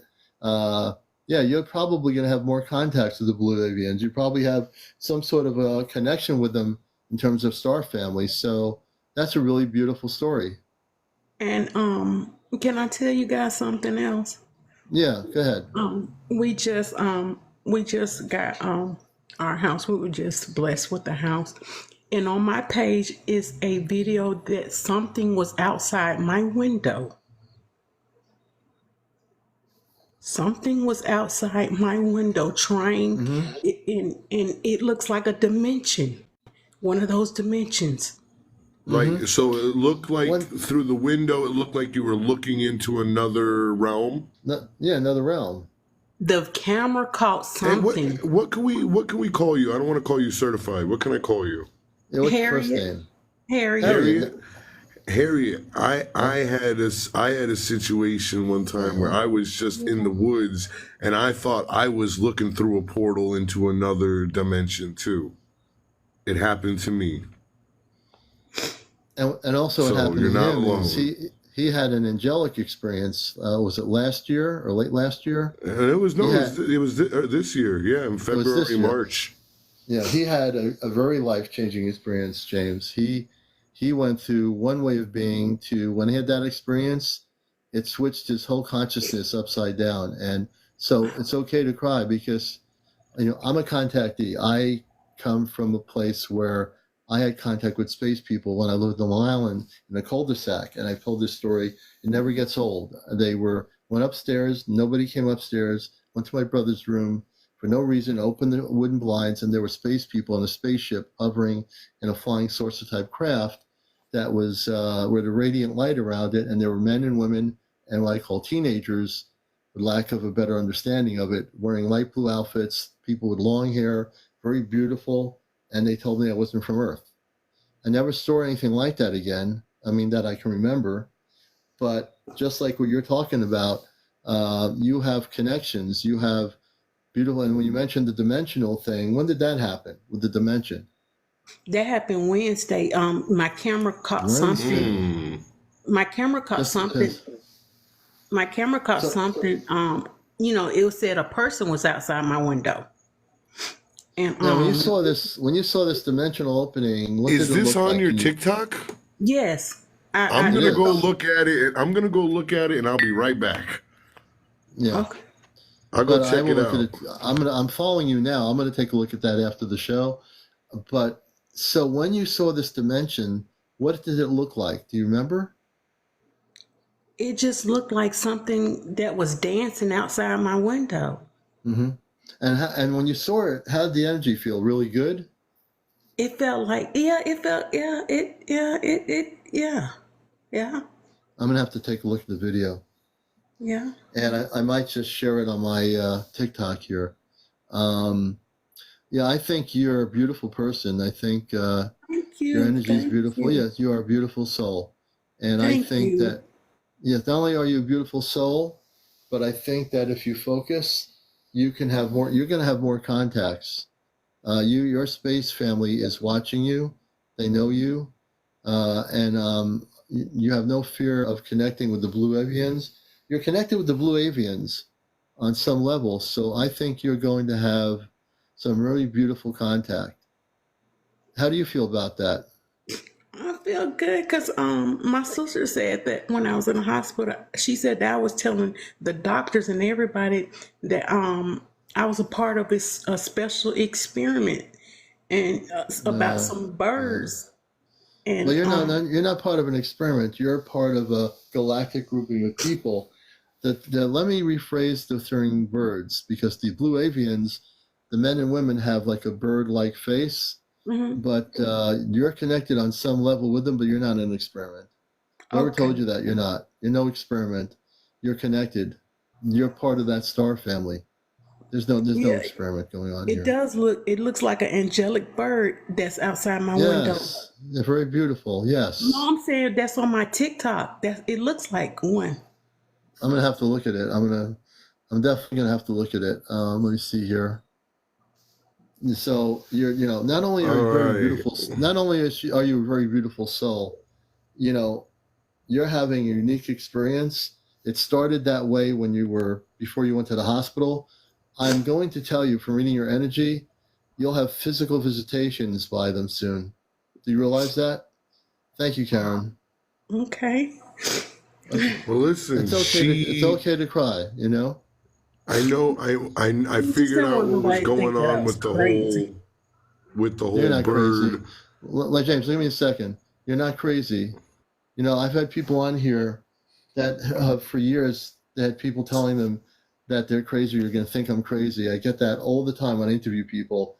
Understand, you are one beautiful soul. You're not crazy. You're well respected. I respect you, and you're not crazy. I don't want you to ever feel that way, okay? Okay. All right? Promise? I promise. Okay, good. Yeah, I'm the only crazy one here. Well, James, you are, but that's another story. So listen, Harriet. So you know what? You got a huge download, right? So you went through this contact with the Blue Avians. So what happens is when you started coming back into consciousness, your brain was trying to comprehend your 3D brain was trying to comprehend a 5D experience, and it went haywire, right? So while you're still waking, you're still in that dream phase. So your brain is like, I saw these birds, but there's no way I saw these birds. So maybe Right. I'm supposed to be looking at birds. So don't dig too deep into that because that was probably just your you're just your human brain trying to understand a spiritual experience because Yeah. listen, me and Commander had hundreds of interviews on this show, and not many people have detailed Blue Avian experience like you did. Yeah, that So is really it's amazing. a really beautiful experience. So like Commander said, don't think you're crazy. Don't sleep at night worrying about things out your window. And the thing out the window, honestly, it looks like you've just got an entity out there. It looked like it was dancing, to be honest with you. It looked like it was having a good time out there. And it was I'm gonna have to look at that video. it wasn't a galaxy. It looked like an entity. It could have been like a little angel, because at first it looked like a bug, then it looked like a fairy, then it looks like a bird, then it looks like a human. So it's like it's morphing. So it was really cool video. And I would say, without seeing it, that it's a multi-dimensional being of light, to put it more likely. Do you know what that is? You know what a multi-dimensional being of light is? No, what is that? It's basically a being that operates in Christ consciousness, that is a very high level of energy in physical form, a higher spiritual being. So, as James was saying, it could be a fairy. I'll have to look at the video. Once I look at the video, I'll be able to tell you more about what I think. Okay. I will look at the video, though. I am following you. I want to make sure I am following you. Okay. Am I doing that? I am following you now, definitely. So, well, Harry, thank you so much. Have you had? Wait. We got to know if she's had any other experiences. Well, we'll ask her. Was that your first experience, or were there other things in your life like that? Well, I can remember like going when I would go to sleep, I would tell people things that happened and it would happen just like that. Really? Yes. Now, so can you explain what you mean by that? When you say when you go to sleep, you tell people things would happen, and they would happen with. So can you explain that? That's interesting. It's like when I would go to sleep, it's like I would be in these, like I would flash into the future. And then you would tell like you would tell your husband like, oh, there's going to be a train accident tomorrow, and boom, there's a train accident. Oh, or when you would flash in the future, what was it that you would see? Can you just like a story of when you went into the future, flashed into the future, what you saw in the future?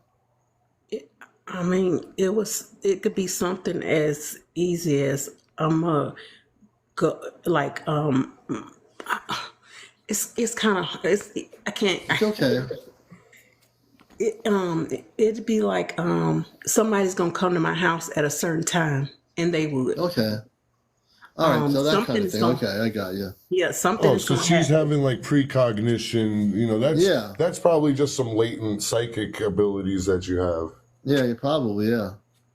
Well, that's pretty cool, and that you're able to do that. But the most coolest thing is the Blue Avians. You're connected with the Blue Avians. So when you talk about the colorful feathers of the bird, now that we hear the story, it really wasn't the colorful feathers of the bird. It was the space people called the Blue Avians that you're in contact with.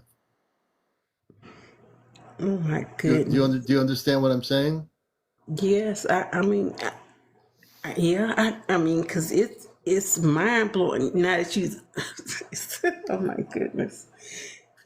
No one would believe me. I tried to tell someone this story and they was laughing. And my No, sister said no. she was even laughing at me, and the doctors Now, told her, "Don't laugh." now you can tell you've been on the most popular spiritual UFO talk show viral on social media called Encounters.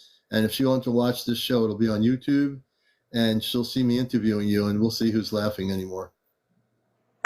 Yeah, yeah. Let her come. Let her come talk to us. Commander will blow her matrix. Oh yeah, I always bust people's matrix. James knows that. I busted his matrix a long time ago. I had no idea. You I did. We just, went down the rabbit hole. oh We my, did. I didn't even know who you was or nothing. I just seen something said UFO, and I said, I'm gonna Ah, tell. see? You know But what? It's beautiful. I'm glad you found me. You're part of our tribe now. When I say tribe, it's not like a club or anything. It's just that you've come to a place where a lot of people here understand you.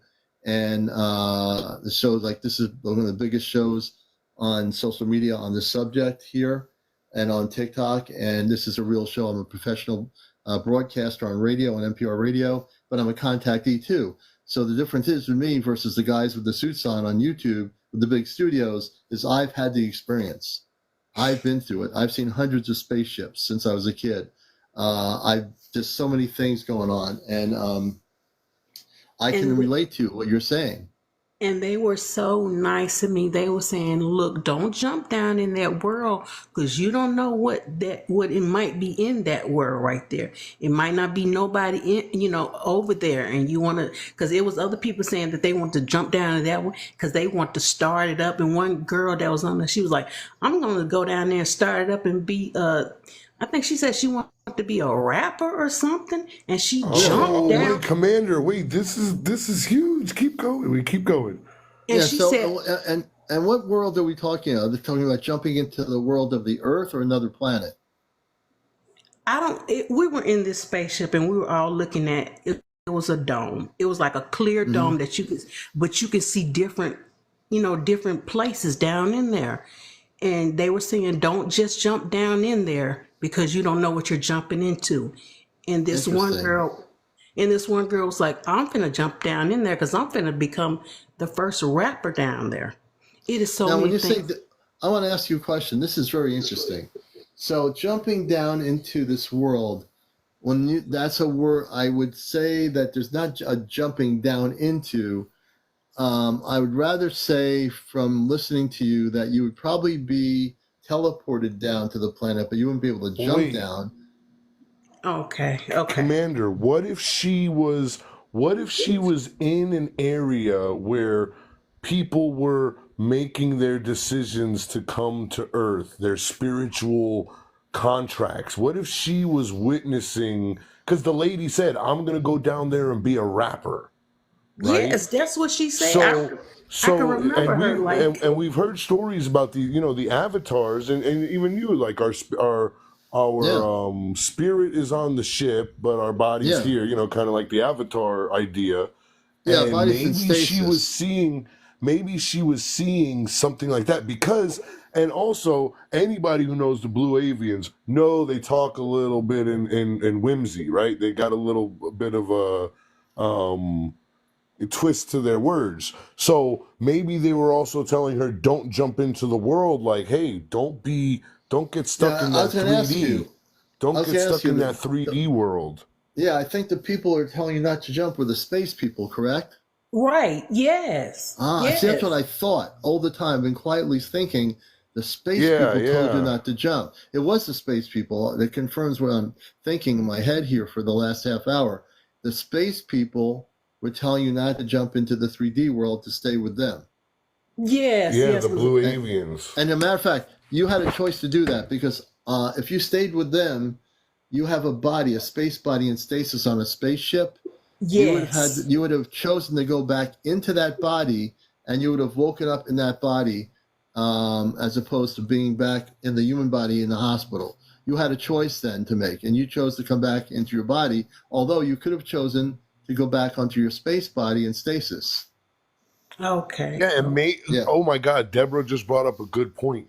Maybe the jumpers are those negative entities. Maybe because remember, we all know the people in the rap world are not good people. So maybe those jumpers were the evil, and they were saving you from jumping, and maybe entering into Earth into a different type of soul contract, one that you wouldn't want. So think about that. It was a positive thing. Yes. It could have been another dimensional reality of Earth. There's so many different Earth realities. So, but the thing is, the avians were the ones who told you not to jump. So let's put it in this perspective, because I'm not from this world, so I can put it into a galactic perspective. When you're on that ship, understand that if you had chose to stay there, which you could have done, and you could have said to them, I want to go back into my space body, in a nanosecond, you would have come out into your space body and gotten up on the ship, and you would have been a little bit taller than you are now. I don't know what your height is, but you would have been a little bit taller, and you would have been in your space body like that in 2 seconds. There's so much to this story that I'm going to absorb for a few days in my consciousness. It's fascinating, and it's an amazing story, amazing experience. Really is. Because I am not lying. I am not fab. Oh, no one said, no one. Oh yeah, we don't think that at all. No, we don't think that. We understand you're telling the truth. And it's funny that you said that, because I didn't get a good feeling from the girl that wanted to jump. I don't know what that's about. Yeah. They was like, because I was like, well, I want to go to. They was like, no, you don't. Yeah. You don't, because you don't know what's down there. Yeah. But I was still able to see different dimensions. I was able to stay up there and look. Yeah, let me ask you about that. When you were on the ship. This is another part of the story that folks who are watching the show, 425 of you, stay here. Don't go anywhere else. I know there's a lot of TikTokers on tonight. This is an actual show called Encounters. Just for the new people, we talk about the subject of abductions, contactee experiences, disclosure. We get into these stories. We interview people. This is a great place to be tonight at 1:01 a.m. in the morning. So follow me, become a follower of the show. I guarantee if you stay here for a little bit, you'll enjoy it. Just want to get a little promotional stuff out of the way. So with these different dimensions you're seeing, tell us what that looked like. You're on the ship seeing these different dimensions. What did they look like? One of them I could see, because after she jumped down there, the girl, I could see her. She was jumping down there, and she was like, it seemed when she jumped down, it seemed as she was riding on something when she was down there, and her name was like in some big lights or whatever. But Harriet. Oh, keep going. I'm sorry. Keep going. Her name was in some big lights, but it didn't last that long. Didn't last so long. Okay. There's so many different layers to this. Was she jumping into the past? When you were looking into her reality? Was it like it wasn't 2023? Was she jumping into the past? She said that she wanted to make something that happened in the past a thing of the future, like the new thing. She said she was going to take something that was out of the world from the past and take it into this new world and make it a new thing. She wanted to create something weird, different. because you didn't say that before, and I got that little message. Thanks, Jim. Man, you don't need to give me all the ice cream. Give it to Commander. Yeah, Jim should give the Commander, the host of the show, some ice cream. Jim Cos. Yum. Hello, Jim. Welcome to the show, Jim. Should give something to the host here. He's giving you a lot of stuff there. You should be giving it to the host. I think he fell asleep on his button. Poor guy. I don't know. Commander, I'll send it back to you. Oh, well, I appreciate that. Jace Jax, thank you for the lightning bolt. I appreciate it. Down the rabbit hole, thank you. I appreciate that. Thank you, Jace, for the heart me. We appreciate it. And I really appreciate your story.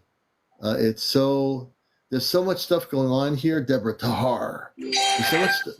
There's so much stuff going on here that it will take me a few days of meditation We can do a follow-up interview. I want to be here for it. I was because I was out my body for about two days.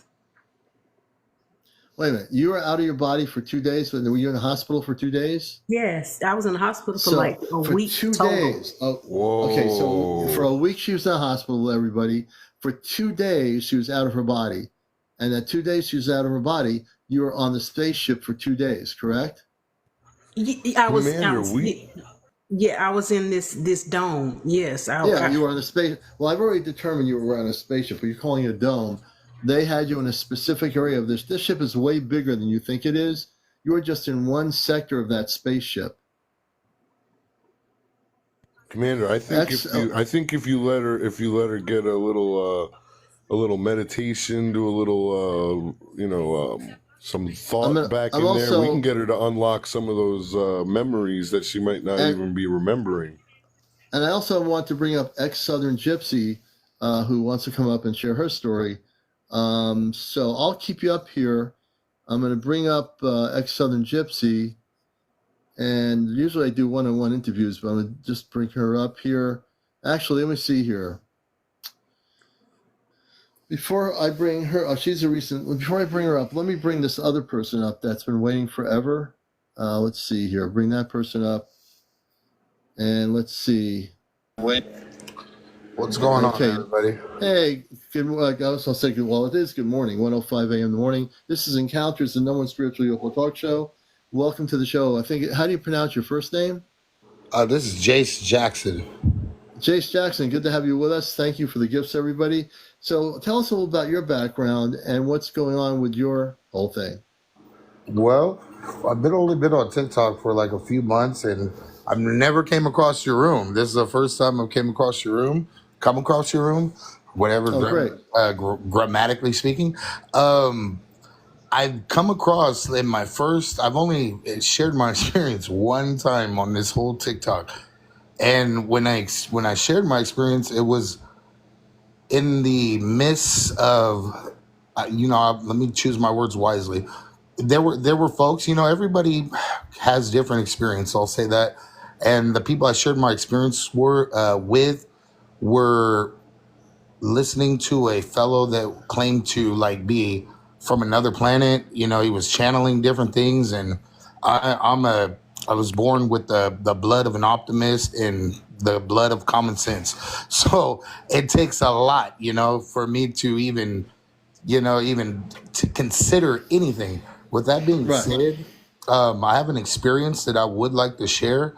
If you'd give me a second, I'm just getting myself ready to get somebody. I have some company coming over, and I will give this experience and share it. But if you could go to somebody else and just give me maybe 5 minutes, I'm going to bring this other person up. I'll bring you down and bring you back. Okay, let me bring them down. Okay, let's do this here. I'm going to bring this other person up. Ex-Southern. Okay, I'm bringing that person up. Hi. Hello, how you doing? I wanted to come up because her story scared me. I've been in hiding for my entire life. I've survived extreme trauma to the point where I've almost offed myself multiple times because it's been so bad. We'll be careful with words because of TikTok, but go ahead. Oh, I know. That's why I was bleeping myself, because I get bleeped a lot.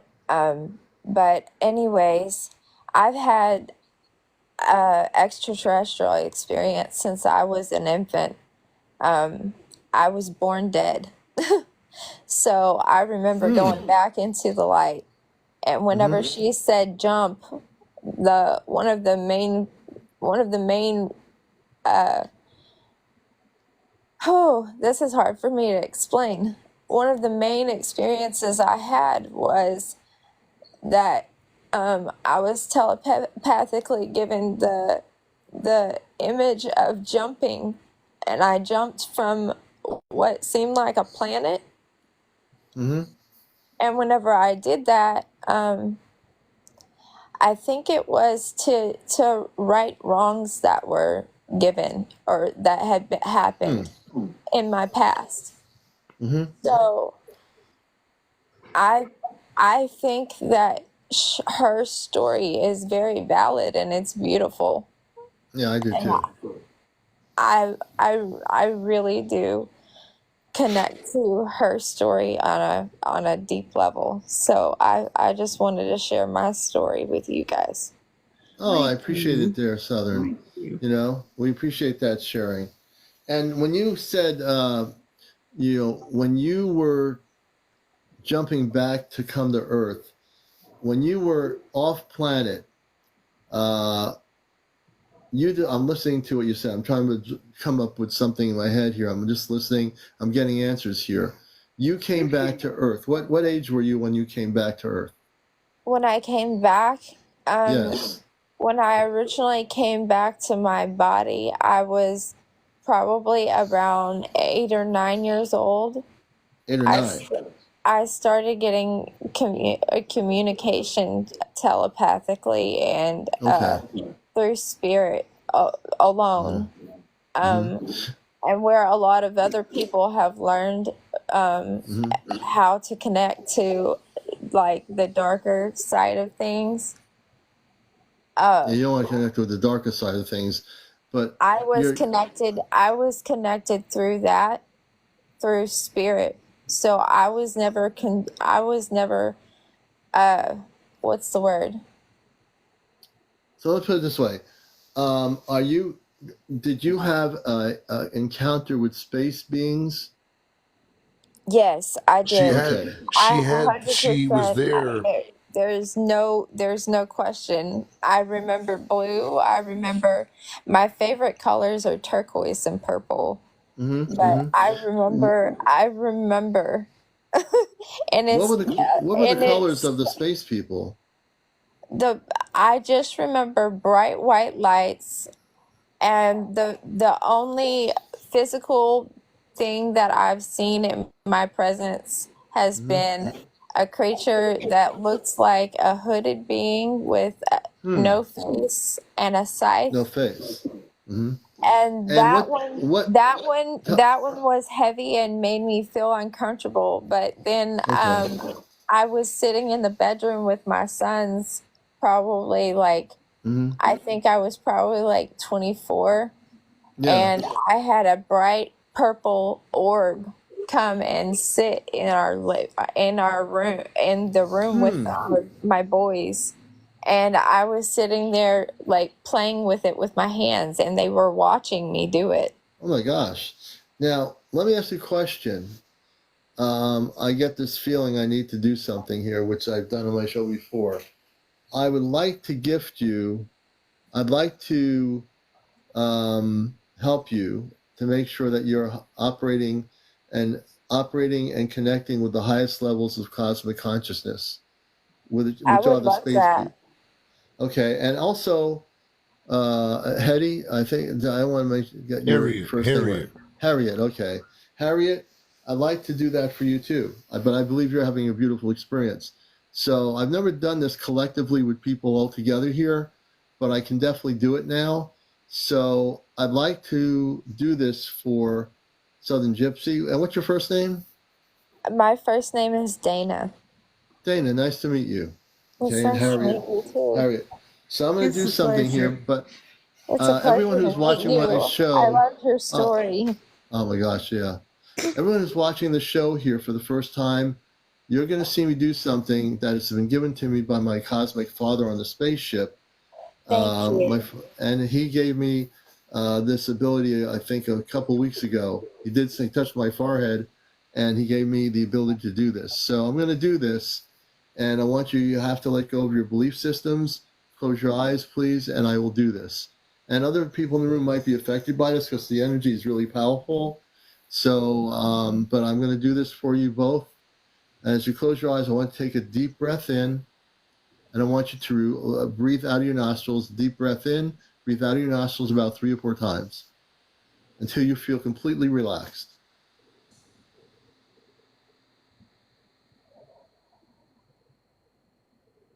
Okay.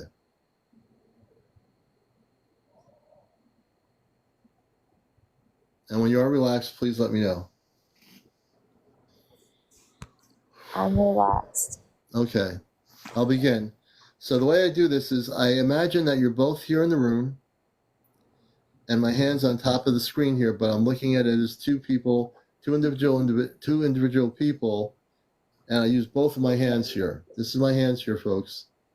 So what you're going to see is what I do. Everything I do is documented. All my shows are recorded. All my shows are on my YouTube channel, Astro Command Spaceship News. So you're going to, if you stay, you'll be able to see this. If you stay here, you will see me do this. So keep your eyes closed, please. I'm switching my consciousness and I'm activating myself into the Astro Command mode right now.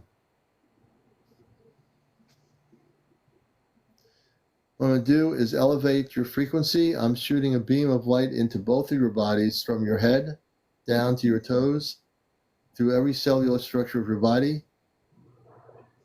When I get done, when you go to sleep in the next few nights, you'll have the ability to see your cosmic families. You'll not see any more, in your case, Southern, you'll not see any more negative things happen. We're going to take all of that out. We're clearing your home. I'm clearing your home of all the energy. Matter of fact, I'm using one hand of beams of light to go at every room to take any residual energy out of there. Everything's being amped up in both your homes right now as I speak. I'm doing this from here remotely.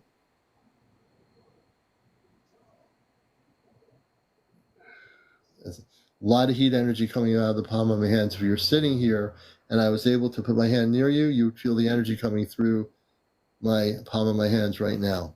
I feel something on the back of my shoulders. Yes.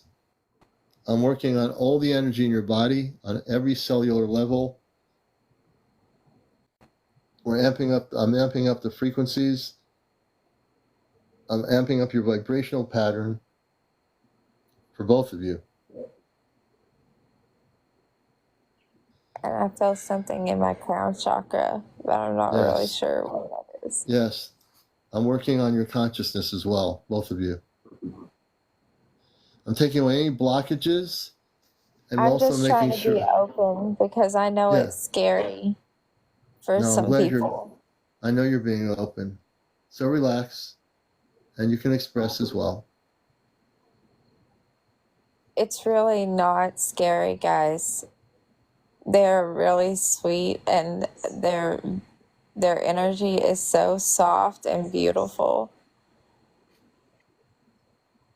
There's Harriet, nothing to be terrified at all about. Harriet, how are you feeling? I'm relaxed. Good, good, good.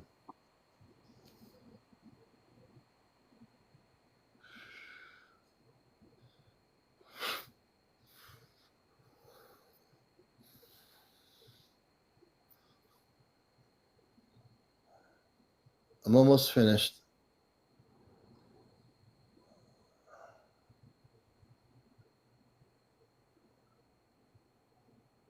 The final part of what I'm going to do is I'm going to put an invisible dome around your physical bodies that will be invisible, but it will be a dome of light.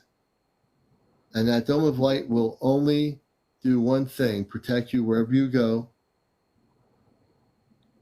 Wherever you go. Also a dome, I'm putting a dome around your property. It's funny you say a dome of light because that's one of the first things that Spirit taught me how to use is light shields. Well, I'm shielding both of your homes, your body, and I've cleared all the energy out of every room in your homes.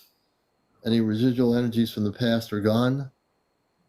And you'll have, Harriet, with the Avians, you're going to have some physical encounters soon. So just be aware of that, okay? Okay. And Southern, you're going to have no more than all the beautiful energies of light around you. We're clearing out all the past history. That's past history. You're in the now moment. Now moving forward, all you're going to be feeling and looking at is the future of your current reality. Do you understand? Thank you. I've completed what I needed to do. I want to thank you for both letting me do it. And I want you to come back to me in the future and let me know exactly what happens. If you have any experiences, you're more than welcome to share it. Okay. Thank you so much. I really Gladly, appreciate it. I appreciate it too. And I'm going to try to bring Jay Niner up. I'm going to let you two go. I'm bringing Okay. Jay Niner up, who's I the wasn't Thank contact you, you. trying. Harriet. Again, Harriet, that was. I can't wait for us to get you on again, and maybe we can arrange. Me and Commander and you can set up a night like a Monday or Tuesday, so we can talk more about Yeah, because your it's so much. experience. Yeah, it's so many things that I've seen. So many things that I've Yeah, I we're going to would have to have seen. you. really, I would really Yeah. like to be a part of it because I really feel close to her story. I don't know Okay. why, but I'm very close to her story. I think it's beautiful, and I want to see whatever she explores is perfect and beautiful, and Yeah, she no, needs to definitely. be she needs to be that crown needs to be on her head too. All right. Deb, yeah. Oh, I want to tell Deborah my encounter wasn't at night. It was I when it began. It began at 9 o'clock in the morning. When Wow, I 9 in the went to morning. the when I went to My the hospital. When I went to the hospital, it was about about 2 or 3 o'clock in the evening. It wasn't at night. It wasn't dark. It What did hadn't you got go to the dark hospital for? because my husband couldn't wake me up. He couldn't. I wouldn't come out of my. I wouldn't wake up from this dream that I was having. My Yeah, she dad was out of does she was that. out of body. My dad does that all the time. He can't wake up from his sleep and he's having seizures that you wouldn't believe. And I Well, wouldn't. he's having sleep apnea issues. and he Harriet even explains, had a out no, of body. it's even scarier because he was sitting at a dentist office not too long ago, and he said he saw a portal open while he was Oh, sitting in the dentist chair. your husband did that? No, my father. Your father saw a portal open. Ah, I see. Interesting. So, is there a history in your family of these cosmic things happening? Um, the only ones that have been awake enough to realize what it is me. So Interesting. my father is suffering and he doesn't even understand what it is. I can Hmm. see my sister suffering, but I can understand why she's suffering, and it hurts me to see people that I love suffer whenever I Yeah. know that we can be better. Yeah. No, that is true. Well, you know what? I'm gonna bring up Jay Niner as my last guest for the night. I want to thank both of you for being here. James, thanks for coming up and Thank visiting you for having as me. well. And everybody, we're gonna get Jay Niner up here. I've seen her videos. Yeah, She let has me some stay up with really. Jay Niner. That's a friend of ours. Yeah, I'm gonna let you guys go. I'll definitely let James stay up here. Ex Southern, take care. Harriet, it's been a blessing. Keep in touch with us and let me know what else goes on. Okay. I Will will. I do. Thank certainly will. Thank you. Okay, guys, we'll let you down here. Let me do this here. Do this here. Commander, we might be able to get you to 125,000 likes tonight. Yeah, you know, I'm as soon as I get over 100,000, I'm pretty good. Kit Kat, good to see you, sister. Jay Niner, we're gonna get Jay Niner up here. Let me find her. Jay Want Niner, to where say are hey to you? Yaya in the chat. Hey Yaya, thank you for Jay the Niner, beautiful message. Jay Niner, if you're here, we're gonna try to bring you up here tonight. Let me see, where is she? Hey, Kit Kat, good to see you, sister. Let's see. She was just in here a moment ago. Let me go backwards. I know I saw her popping in here. J9er. In the meantime, let's have an apple cider break for the Ashtar command. Tahar. Oh, there she is. I see her. Okay, I'm going to bring J9er up here if she's still in the room. Thank goodness she's here. And let me see. Hi there. Hey, J9er, how you doing? Good. How are you? Good. Can you turn your camera on? Can I turn my camera on? Yeah. Oh. The camera is the little icon with the little line in it. It's a camera icon. Oh no. I could, but I'm not going to because I'm ready for bed. Oh, okay. No, don't worry about it. I don't want to get you in trouble. Sorry Or me in about trouble that. here. So tell us. I've watched your videos. They're incredible. Tell the people the beginning of your story because it's fascinating. Your videos are incredible. What the spaceships you're recording, and tell people what's going on here. Basically, I moved here about 6 years ago. I'm in Washington State, kind of by I'm in Washington State. Anyways, we moved here about 6 years ago, and from the very get-go, I started seeing things in the sky that were I call them floaters and flyers because some of them would just sit there and spin, and other ones would kind of fly away. But anyway, I am seeing them constantly now, and it started, like I said, 6 years ago, and it's just gotten more busy, and now it's to where I can see things every single night as long as it's not cloudy. In fact, Right. I was just outside videotaping. I have a couple more I just put on my page. Oh my gosh. Oh my gosh, they're crazy. They come over the hill. I mean, well, they don't even come over the hill. They pop in. Like I point my camera and they pop in, and then Yeah. it gets real bright. It's like a ball, and it gets really, really bright. And then the next thing you know, there's another one right next to it. And then Yeah. one of them flies away while the other one stays there, and then another one pops in. And I've had No. upwards of 5. Now this is happening, folks. You have to understand Are you this. Her coastal story. or inland? Are you coastal, J9er, or inland I'm over probably about 30 minutes south of Seattle. Seattle, okay. Yeah. And you're up in. there? Okay, so you're you're by the coast. Yeah. Okay. And Well, sort of, but you're in a mountainous area too, right? I'm about 2 hours away from the coast, actually. Oh, okay. Yeah, but so she's inland. Okay, she's inland. You're in a mountainous area, correct, Yeah, J9er? I'm kind of near Mount Rainier. Oh, so let me tell you something, folks. Oh. If you know the story about Mount Rainier, that has been from the early days of the 50s. Many spaceships have been seen in Mount Rainier. And I'll tell you why. There's actually a space base in the mountains. Thank you, Kit Kat. Tar. There's actually historically, J9er, there's a space base that exists in Mount Rainier in the mountain. Oh, wow. Did you know this? No, I did not. True. I know the history of that whole area. I studied the contactee movement in the 60s. That area actually does have a base in the mountains somewhere. I think, oh yeah, the space people do have bases on Earth. And that's one of the main areas, just like Mount Shasta. Mount Rainier is also the reason why you're seeing, you see constant spaceships all the time there, correct? I mean, constant. I mean, they're getting now constant. to where, they shine lights at me now, and they actually stop right above me, and it's just getting. Yep. I have not seen any space people yet, Not but yet. I see the ships constantly. But I think that, again, my feelings of watching your video, I read the energies from watching the ships that you've recorded. Yeah. They are definitely positive space people. Oh, I'm so glad. I think they're trying to make contact with you visually. I also want to tell you from watching your videos and quietly observing the videos, my sense is that do you know how to be telepathic? I've kind of listened to you of how, kind of how to do it, but not really. Okay, so here's what I want you to do. I know they want to make contact with you. I think so too. Here's what you're going to do. You're going to use, first of all, part of the thing you're going to do is use the that too, but you're going to use the C5 app from Dr. Stephen Greer, which is like $10. You're already attracting the spaceships. You don't need to attract them. What you need to do is meditate. Do you do any meditation? I have. Yeah, I have. Okay. Not regular This is really basis crucial.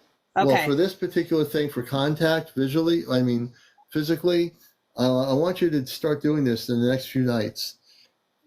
I want you to meditate, and I want you to say to them, when you see their ships, say in your inner consciousness to them, telepathically communicate, and just say, "I wish to make contact with you. Can you please speak to me through telepathy?" And that is a key way the space people communicate. They really do. And I've told James this before. It's all telepathic. Like we can all have a discussion here and verbally speak, right? They verbally speak through telepathy. It's consciousness. That's how the space people communicate. They can speak, but it's consciousness. It is consciousness. It's all consciousness. So that's the purest way of communicating. You what? They like to play with my phone. They literally twice now. I've been taking videos of them, and the next thing you know, my flash goes off, and that's what I'm videotaping. So they are able to use your technology of your phone, correct? Oh, absolutely. Remember when I was on your show? I know that was them. That's what's them. Yeah, I remember when that happened. Yeah. So I believe, this is very interesting. I'm just getting the answer to this now. I believe your phone they are utilizing your technology. They can hear everything we're saying through your phone. What do you think about that? I believe it. I'm very nice to them. Well, yeah, I believe it too. I think that you can communicate with them. Matter of fact, I believe they can hear everything we're talking about right now through your phone. What would you say about that? Well, they're right outside. I mean, they literally are outside my window. Yeah, she's right by the dang base, Commander. She sees them every day. I love it. She sees them every day. But I'm saying not specifically that she sees them every day. They use her phone to listen in on the conversation. They're able to do that. So they're already now. Let me ask you a question. Okay. Do you think because she's in such proximity to the base, Commander, that she might not get a physical encounter because the land, the coming in, the taking the risk, there's because the government, they're not gonna leave that alone. They're probably, I'm sure you're seeing jets and stuff fly around all the time. Do you see that too or no? Not really. So she's out in the middle of nowhere. Yeah, so we have to just look at this. So you might be able to get a good encounter. So we have to do is not always assume because people are having these contacts that Air Force jets are going there. It doesn't always apply. In her case, it doesn't apply at all. Wow. What I'm saying is it doesn't matter how close she is to the mountain, that if she wants to have contact and they want to have contact with her, they could have physical contact.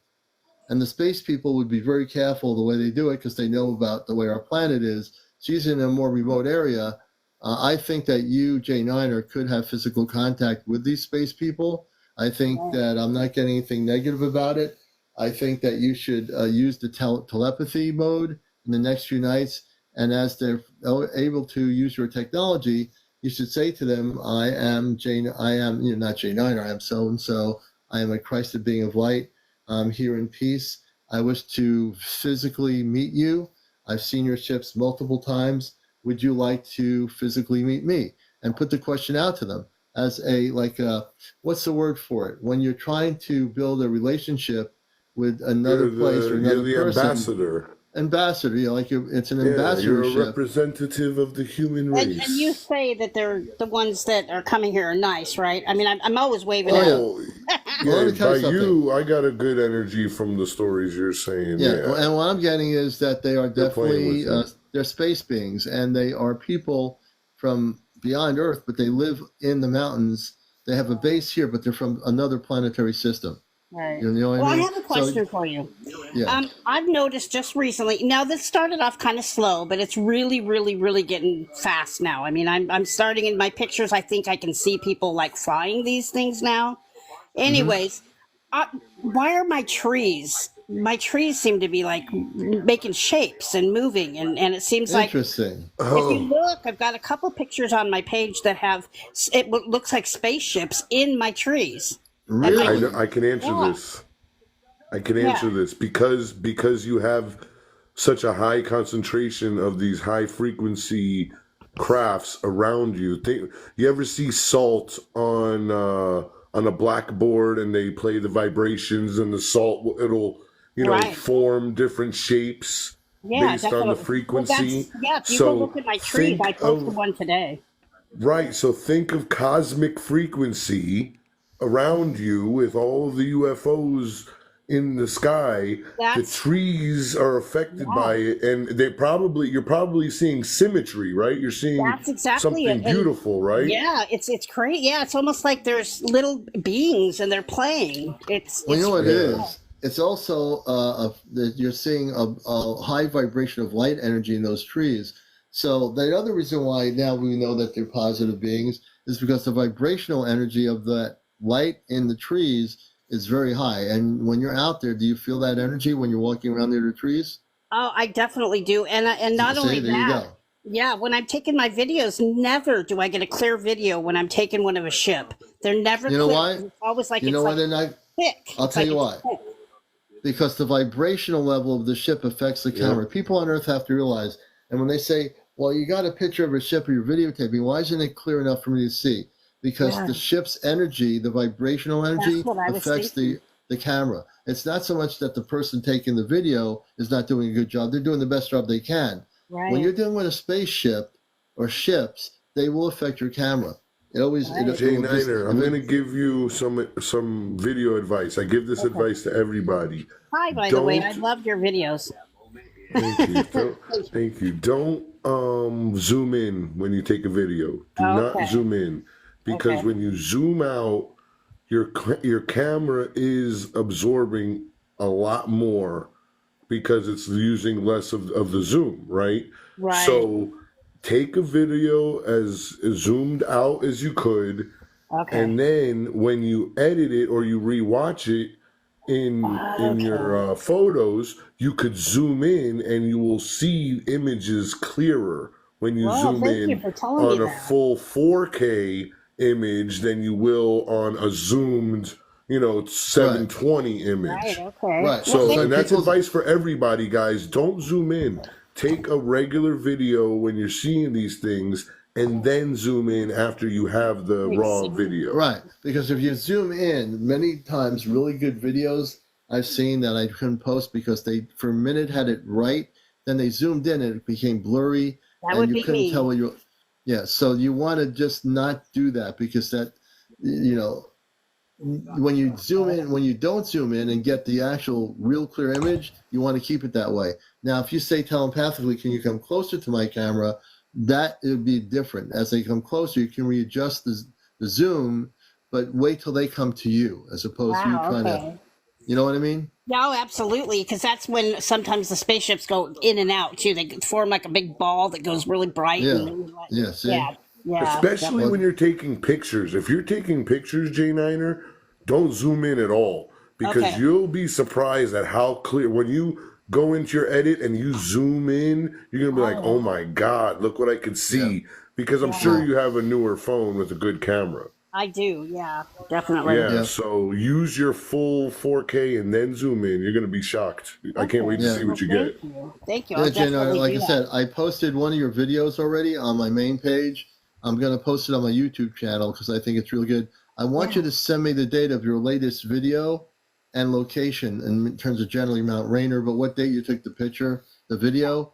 I'll be Okay, posting on my YouTube channel as well. which one is that? Well, I can look on your page. Well, I'll yeah, find out. you'll look up if you look on my page, you'll see I posted on There, my here. there is one on my page that people aren't seeing or something, but it's probably my favorite video. And what it Okay. is I was coming home and I was driving up the hill, and for some reason, I saw this huge light in the sky. So I sensed it and I pulled over, pulled my camera out, and just the minute I pulled it out, I started videotaping, and it was a small Hmm. ship, and it goes straight up in the air and it goes into a large ship and then it takes off. Hmm. It is That's really interesting. cool. I need to see that video. I'm going to have to. Can you tell me which J video that Niner, is? repost it and tag Commander in the video. You'll Oh, I get tons definitely of will. views. I will. Yeah. Okay. Okay, I'll Yeah, do I'll that. take a look at it, and Yeah, I'll 'cause it's probably really cool. I don't repost care it. about the views. I mean, I just really want Commander No, and you but guys to I see want things. But right, but I want people to see it because the more We exposure want is disclosure. exposure, Yeah. and that yeah. is really important. And then It, tonight, I put a couple up there tonight that are just crazy. They're like I say, they're the ones where the ships pop in and then they fly away, and another one right you know there. what? You see it pop One of in. your videos, the video I posted, shows one ship coming out. This is beautiful, people. The ship comes out. Another ship comes in. Another ship comes out. Those are the most beautiful pieces of footage I've ever seen. I posted 2 more of those tonight that are even better than that one. They happened tonight, just a little bit ago. They happened tonight. I'm going to have to check. When I get out of here, I'll have to check that out. Yeah. So, J9, I'm going to thank you for being here. I have one more person waiting to come up. Really quick, though, I wanted to congratulate you. I wanted to congratulate you for being amped up by your dad. I saw your what you did to that guy with the implant the other day in his ear. And I just wanted to say that was really cool, and congratulations. Oh, thank you. You know what? For people that don't believe I do what I do, I will push back on people if I feel that they're being not right about what they're saying. Oh, and, yeah, definitely. When I took the implant out of him, I actually documented it, and no one can tell me, Commander, you didn't do it, because everything I do is in service to others. I don't have any ego in my mind.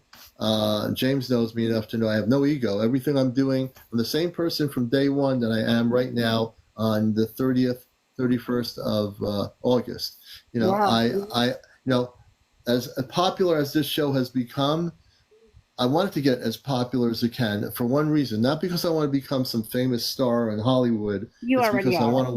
I want to wake up I want to wake up humanity. That's my real goal here. Yeah. Whatever else happens, that's given to me from the universe. I accept it, but I will always be the same person here for everyone. And that's really the key thing. You're the very first person I talked to, and I appreciate you so much. Oh, thank you. Thank you very much. I appreciate that. All right, everybody, have a good night. James, good talking to you too. Thank you for the advice. Bye. And we'll talk to you guys again soon. All right. And I want to keep in touch about the club. I want to hear what's going on. I definitely will. I want to tell you what. So who just posted it? Giselle asked if anybody saw planes disappearing. So one of the reasons I wanted to come on tonight was I was driving home, and when you're seeing a plane and the sun is just reflecting off of it at a perfect angle, so you could see like plain as day that it's a plane. So I'm watching this plane, and it's flying at like an angle, right? It's like kind of like banking. And I was like, oh, cool. Because where I live right by the military base and the airport, Right. So where I'm at, usually I always just see planes flat. They're either coming in or they're taking off.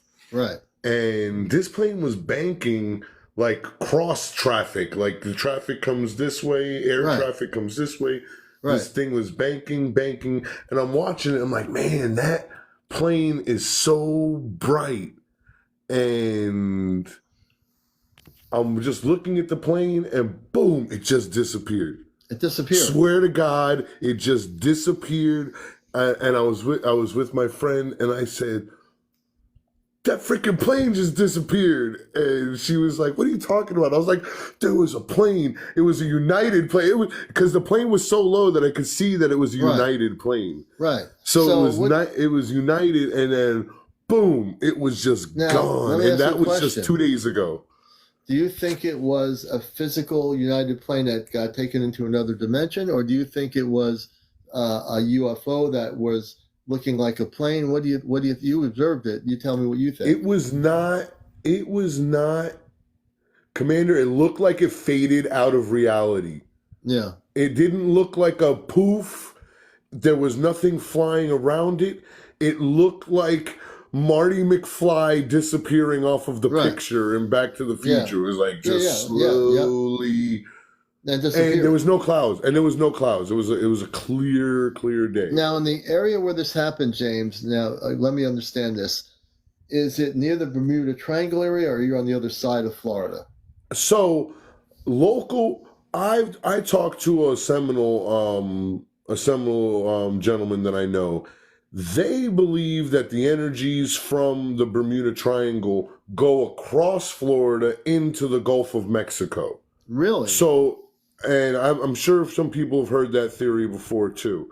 So if the true energies of the Bermuda Triangle do at the angle that we think it does, absolutely, I would be in the corner. I would be in the corner pocket of the Right. Bermuda Triangle. So let's say that was the case, and the Seminole spiritual people. Well, let me tell you about this too, Commander. Now here, so you actually might be onto something. So anybody that knows the Tampa Bay area knows that there is a Walmart parking lot, and now that I'm thinking about it,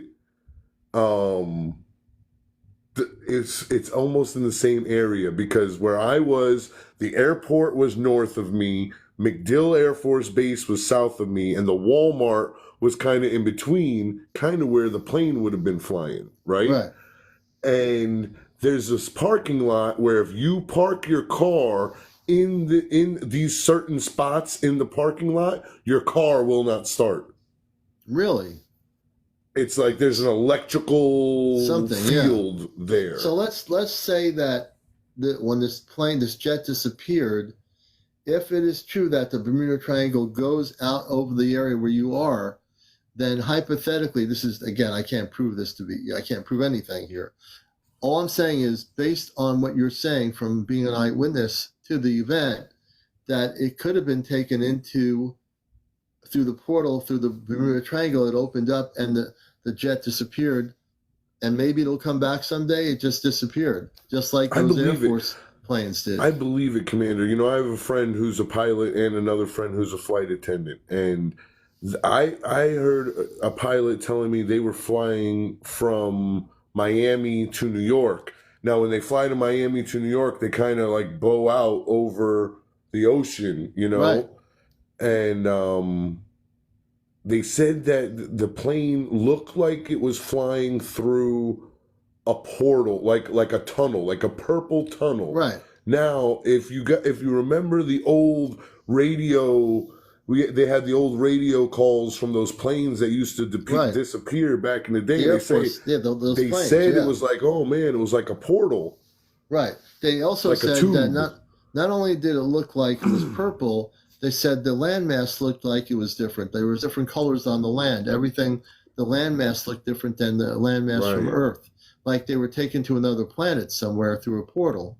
So if that was the case, and the reason why they never came back, they were taken into another world and they couldn't come back, or something happened to those. I remember that story, the original story about the four. What's going on in the chat, Commander? Hold on. Somebody said they're having an encounter right now. Who said that? Oh, no. What? Wait, what? So her husband, somebody, they just keep on saying, pull up Rubio. Well, I do have another person here who's been waiting. Ruby, I would be happy to do that. It's getting close to almost 2 in the morning. Yeah, I got to jump off. It's late, and I got to get my beauty sleep. And tomorrow night is Astro Command Contact Night. So that's going to be well, first of all, it might not. Well, it'll still be happening. Again, if April doesn't come on, that's all right, because her granddaughter, she had to take her to the hospital. That comes first. But I'll be able to help, facilitate everything here. It is getting late, and it's been a good show. We've had some great people on here. James, I appreciate you, brother. Thanks for coming on and sharing the story about the disappearing United Airlines jet. That's something you wouldn't hear on Good Morning America, but you'll hear it here, because this is what the truth is about, sharing these stories. Yeah, I always say that my friends and the people out there watching me and who call in Jay Narner, all the people that are having things happen, you'll never hear about this on NBC News or CNN. They'll never touch this with a 10-foot pole, because this is what's going on now. Things are happening, and they're going to get more and more. There'll be a point where the international media will not be able to ignore it. When contact happens in a year and a half, let's see how all the world media operates, because I guarantee you they're going to have to do something or say something. They can't just say, oh, well, there's a spaceship over CNN in Atlanta. We have to do something. When push comes to shove, the truth will always prevail, right? Hey, James, thanks for coming on here, man. Hey, we're going to have the turtle pray for everybody. Good night, everybody. And I want to gifts. And the gifting is really important too. So please show your support. The people that wanted to come back up, I will have you on probably on Sunday evening. Sunday evening. So please join us for that. Saturday night is strictly our Astro Command Q&A. I'll bring people back for Sunday evening. Tomorrow night is specifically Q&A for the Ashtar Command. And take care. All right, everybody. We love you all, and have a good night. James, take care. Be well. And if you see anything Good else night, happening, everybody. We love you. any more strange things with these airplanes disappearing, documented. I'm always gonna come on. You weren't able to stop and videotape that when it happened. Commander, I was driving and I'm literally on Dale Mabry driving and looking up, and I saw it blew my mind. Thank you. Because it was so. It was so transparent. It was there, and it was just. Yeah. So yeah. Anyway, it probably blew your mind. So I did. Listen, by the time I grabbed my phone, because I wasn't. When you see a plane, you're not thinking to record a plane. Well, but then that happened, and you're saying, "Why? I should have had a." Right. I wish I had. I guess I got to get those glasses that have the cameras on them and just tape everything I see. Right. Or you need to be in the passenger seat and have the other person drive and just say, "Let's stop. Something's going on here." It's hard, when these things happen, whether you see a spaceship, whatever, it doesn't always work out because you're doing something and all of a sudden the thing happens and it's too late to get the photo or the video. Because it already happened, was silver. The plane was silver. It was so bright and silver, Giselle. It was so bright, like the sun was shining on it. I thought it was like, it almost didn't look real at first. Yes, the plane was silver. Was she in Tampa and saw the same thing? Giselle? Giselle, where are you located? Let's see if Giselle sounds like the one I saw. She just saw a similar situation where a plane disappeared, a silver-looking plane. A person, Vanessa, says, I saw a weird, bright, shiny plane today in Indiana. We're going to have like Sunday night, I guarantee we'll talk about these stories when it's a little bit earlier. I want to thank everybody here for being here, sharing your stories. I am not going to ignore anybody's stories. It's just that it's really late. Yeah. And we've got to, this show will be on my YouTube channel. I'm going to spend some time tomorrow getting the other 3 shows on my YouTube channel. So please go to Ashtar Command Spaceship News. James, thanks for sharing some updated information from your neck of the woods. And have a good night, everybody. Tahar. Right? That's right, Tahar. And a matter of fact, wait, before I go, let me see here. I reached my goals. But I do want to get gifts, so please gift me like crazy if you love what I'm doing, if you love the energy and the work that we've been doing since 2023. I appreciate it. You can also do my Venmo on my main page here. There's a link to that. There's also a link to my YouTube channel, Ashtar Command Spaceship News. Thank you, everybody, for being here. And it's time to say goodnight. Take care, everybody. And remember, keep your cameras fully loaded. And thank you, Brenna. And make sure that you're able to videotape and document wherever you are around the world. Get ready to take pictures, take video footage of spaceships, anything unusual. Don't keep driving on the road. Pull over, videotape, okay? Ruby, thank you. Thank you so much, everybody. We'll catch you later.